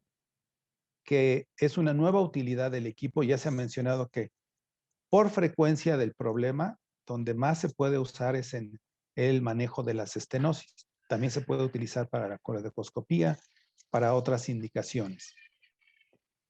Específicamente es una nueva indicación, endoscopía del tercer espacio, POEM y GPOEM, que se han realizado en el servicio. Nos da la gran ventaja de una misma visualización, o sea, tenemos una visualización completa, misma capacidad de resolución de complicaciones. Algo importante que al resolver con 2 clips en lugar de 4, al cerrar la mucosotomía con cianoacrilato, esto disminuye los costos del procedimiento. Es un procedimiento que al disminuir el tiempo de tunelización, de mucosotomía y de cierre, es un procedimiento que se realiza más rápido, es igual de efectivo que el que se realiza con el endoscopio normal y esto evidentemente tiene que ser en endoscopistas expertos en la técnica. El equipo no facilita hacer el procedimiento en alguien que no domina la técnica.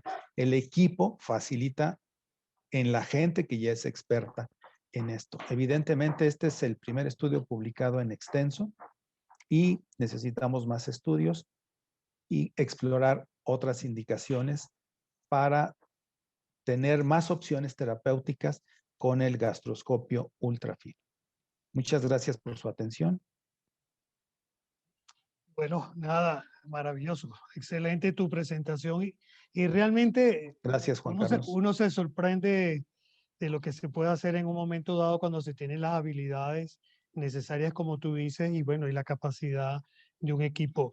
Yo tenía algunas cosas que te quería preguntar que ya las planteaste durante la charla. Quizás le podemos dar un poquito más de discusión para que le quede también a nuestros participantes. Quizás va a ser una pregunta un poco técnica. Por supuesto, tu exploración necesita la participación del anestesiólogo, una sedación con anestesiólogo. Sí, específicamente para este procedimiento sí necesitamos a la anestesiólogo. ¿Cómo colocas al paciente? ¿Qué posición utilizas tú en este caso? Porque fíjate que hemos hasta ahorita hablado del paciente sentado, de la posición, de la entrada, de la guía del instrumento. ¿Varías en algo? No, de cúbito dorsal.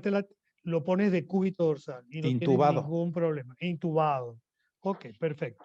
Quiero que también me comentes lo siguiente. Fíjate entonces que el canal de 2.4 te permite pasar accesorios que son utilizados en canales 2.8. Así es, sí. Así es. Lo que quiere decir también... Podemos pasar agujas, podemos pasar la sonda de argón, podemos pasar el hybrid knife, podemos pasar los clips resolution. Claro. ¿Pierdes algo de aspiración cuando estás utilizando este tipo de accesorios? Sí se pierde, sobre todo si lo comparas con el gastroscopio normal, pero sí se puede realizar la aspiración. Te permite todavía la aspiración. Así es, sí.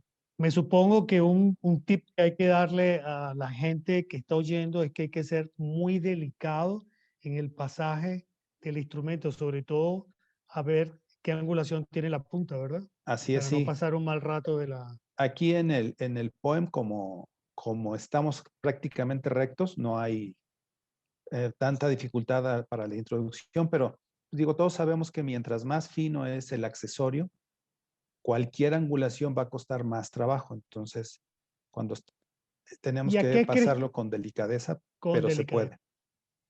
Mira, Juan Manuel, ¿a qué crees tú que disminuyes el tiempo de la exploración a 12 minutos comparada con 29 minutos cuando utilizas el transoral?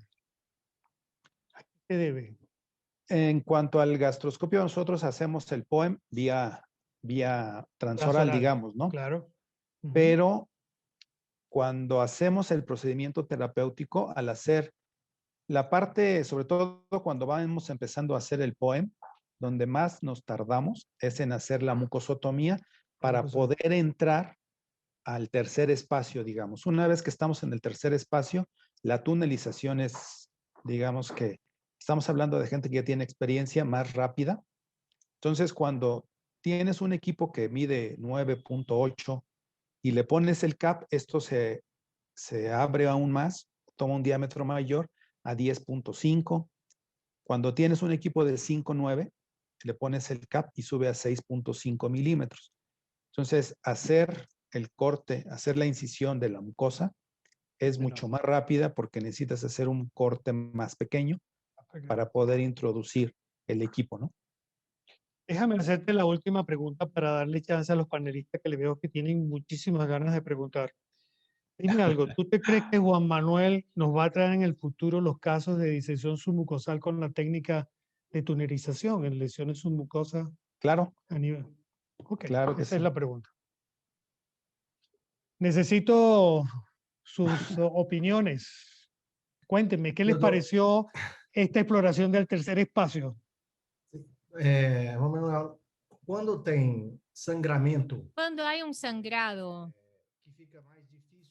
y que hace que sea más difícil controlarlo, ¿esta diferencia de los aparatos es más evidente? O sea, en este caso, el aparato ultradelgado se vuelve un problema cuando el sangrado es mayor. Nosotros, ¿qué ventaja tuvimos? Primero, la experiencia fue realizada con el gastroscopio normal.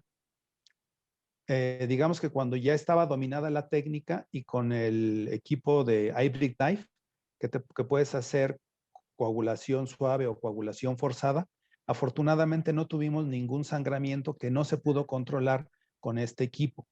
Evidentemente es un riesgo teórico que uno se enfrenta, que puedes tener una hemorragia que no te permita ser tratada. No tenemos, por ejemplo, la posibilidad de utilizar el coagrasper que te da mayor certeza, porque el canal de trabajo no lo permite. Entonces, por eso, una de las conclusiones es que es factible, es posible.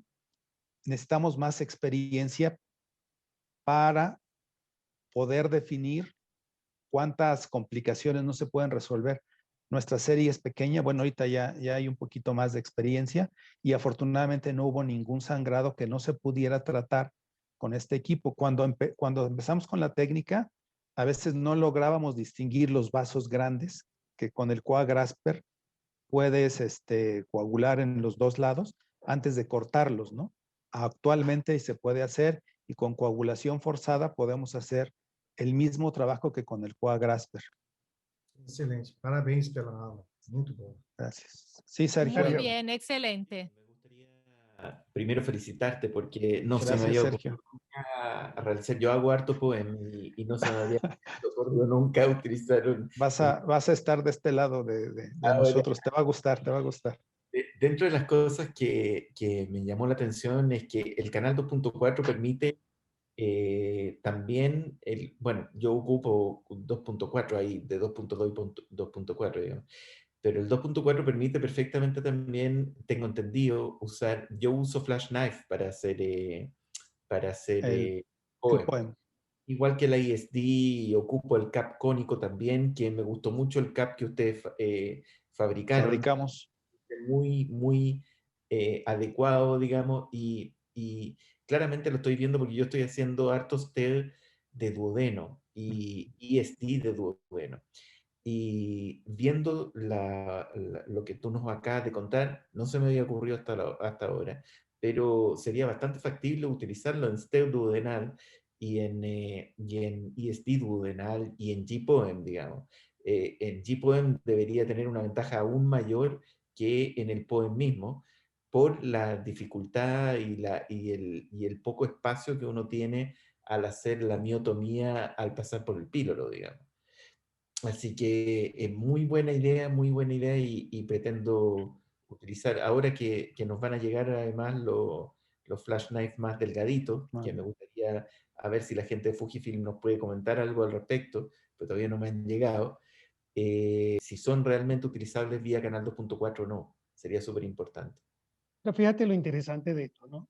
De esto que hemos visto, ya surge la inquietud y la necesidad a lo mejor de ampliar en un momento dado las posibilidades terapéuticas del equipo, por lo que está diciendo Sergio también. ¿Qué opina Víctor y el doctor Hashimoto, que les gusta tanto la que parte también son terapéutica? terapéuticos? Claro.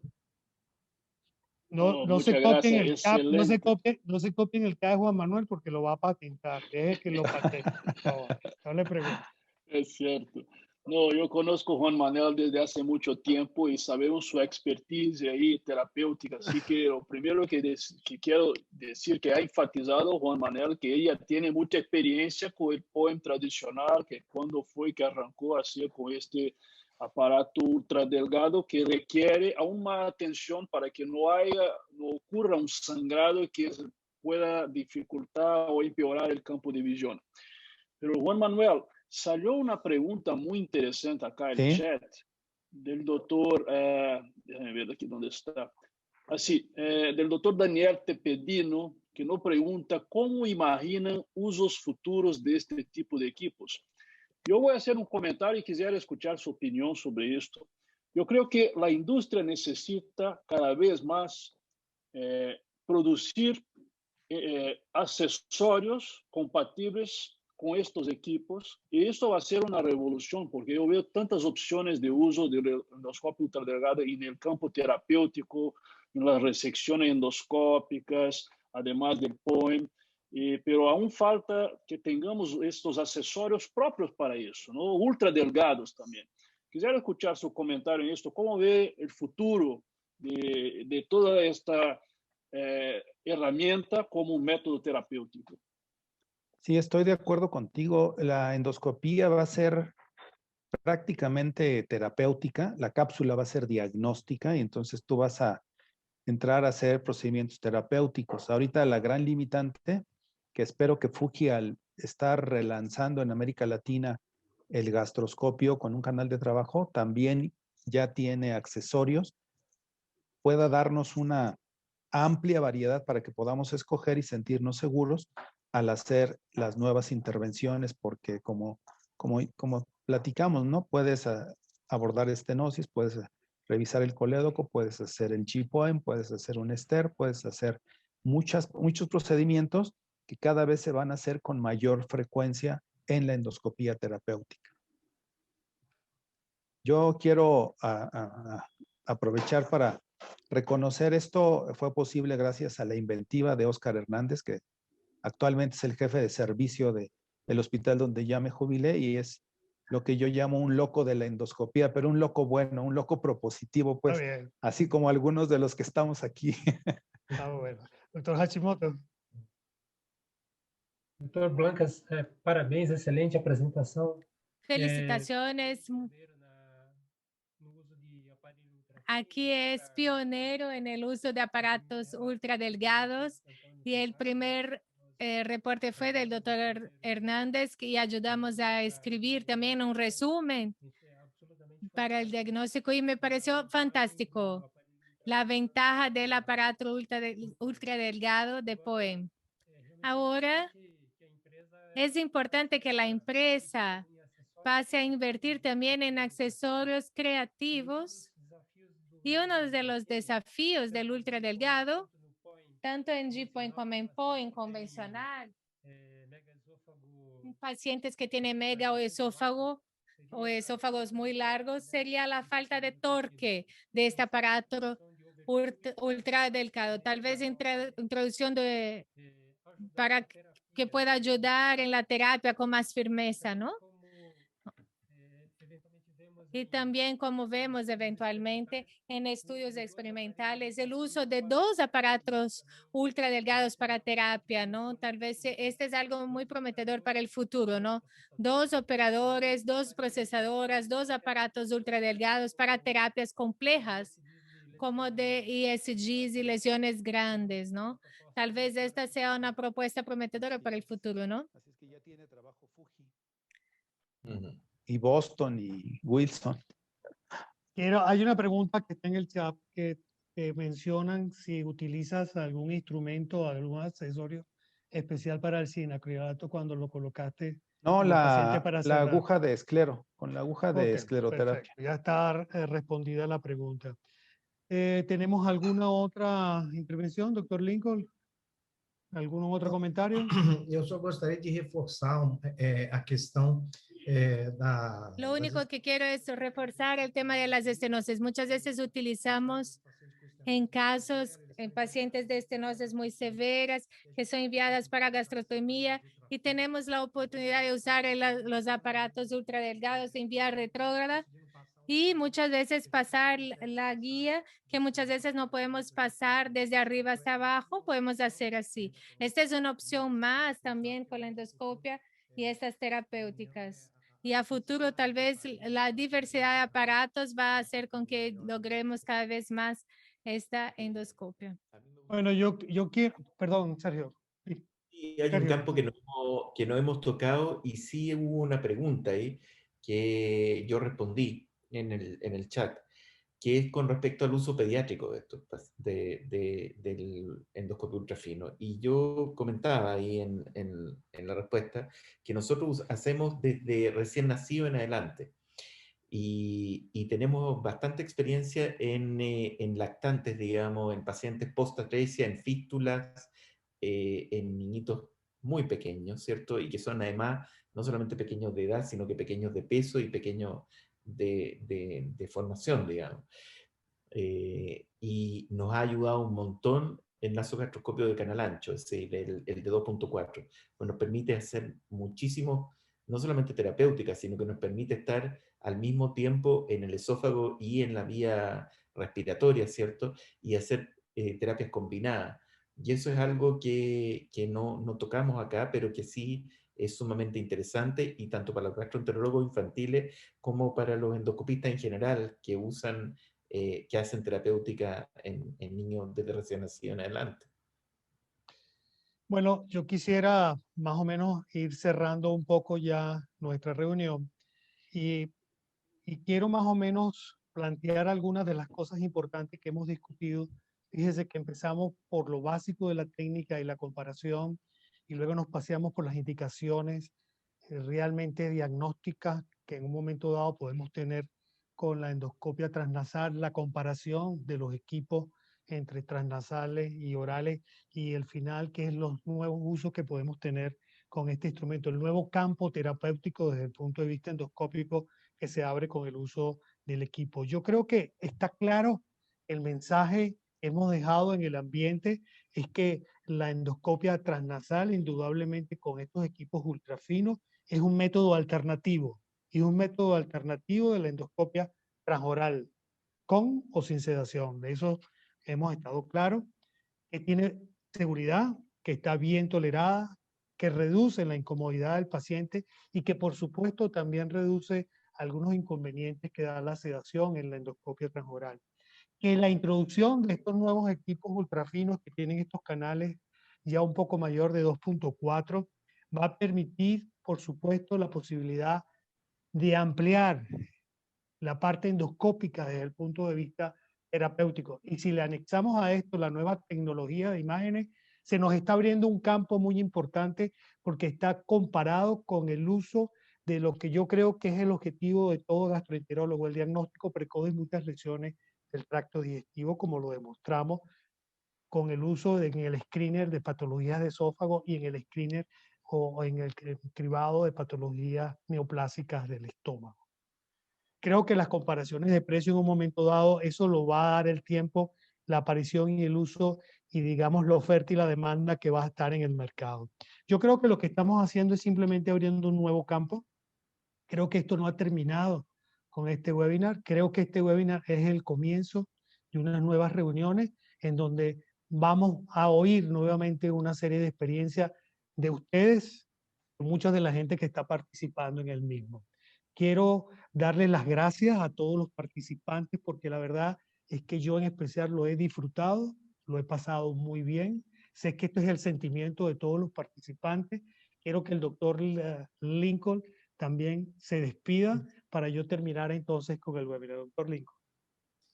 Eu gostaria de agradecer muito o convite. Quiero agradecer muchísimo la invitación y yo creo que realmente el doctor Juan Carlos ha resumido muy bien este mensaje. Tenemos aquí una nueva opción, un nuevo campo que se abre. Doctor Sergio y doctor Claudio también hablaron aquí. Doctor Claudio, yo estuve en DDW cuando se presentó este caso y recibió críticas duras de algunos colegas del público porque no veían la ventaja en un aparato más delgado de realizar ahí también. Y después, doctor Manuel muestra ahí las ventajas. Y yo creo realmente que fue la oportunidad de abrir estas opciones con un menor costo y una opción de que se suma con la diversidad de los aparatos. Muchas gracias a todos por esta excelente exposición. Bueno, nuevamente quiero darles las gracias a todos. Quiero darle las gracias a todos los participantes en el webinar. Quiero darle las gracias a Fuji Nonfield por esta invitación que nos hizo a todos nosotros y espero que esto sea un compromiso para Fuji seguir en el desarrollo de la tecnología endoscópica anexa, por supuesto, también a los accesorios y la ayuda sobre todo para nuestros países desde el punto de vista de la tecnología y de la enseñanza de esta era tan difícil que estamos viviendo. Cuídense, por favor, utilicen la mascarilla y protección. 1.000.000 de gracias. Buenas noches. Gracias, buenas noches. Muito obrigado. Boa noite a todos. Obrigado. Muito obrigado. Muito obrigado. Boa noite.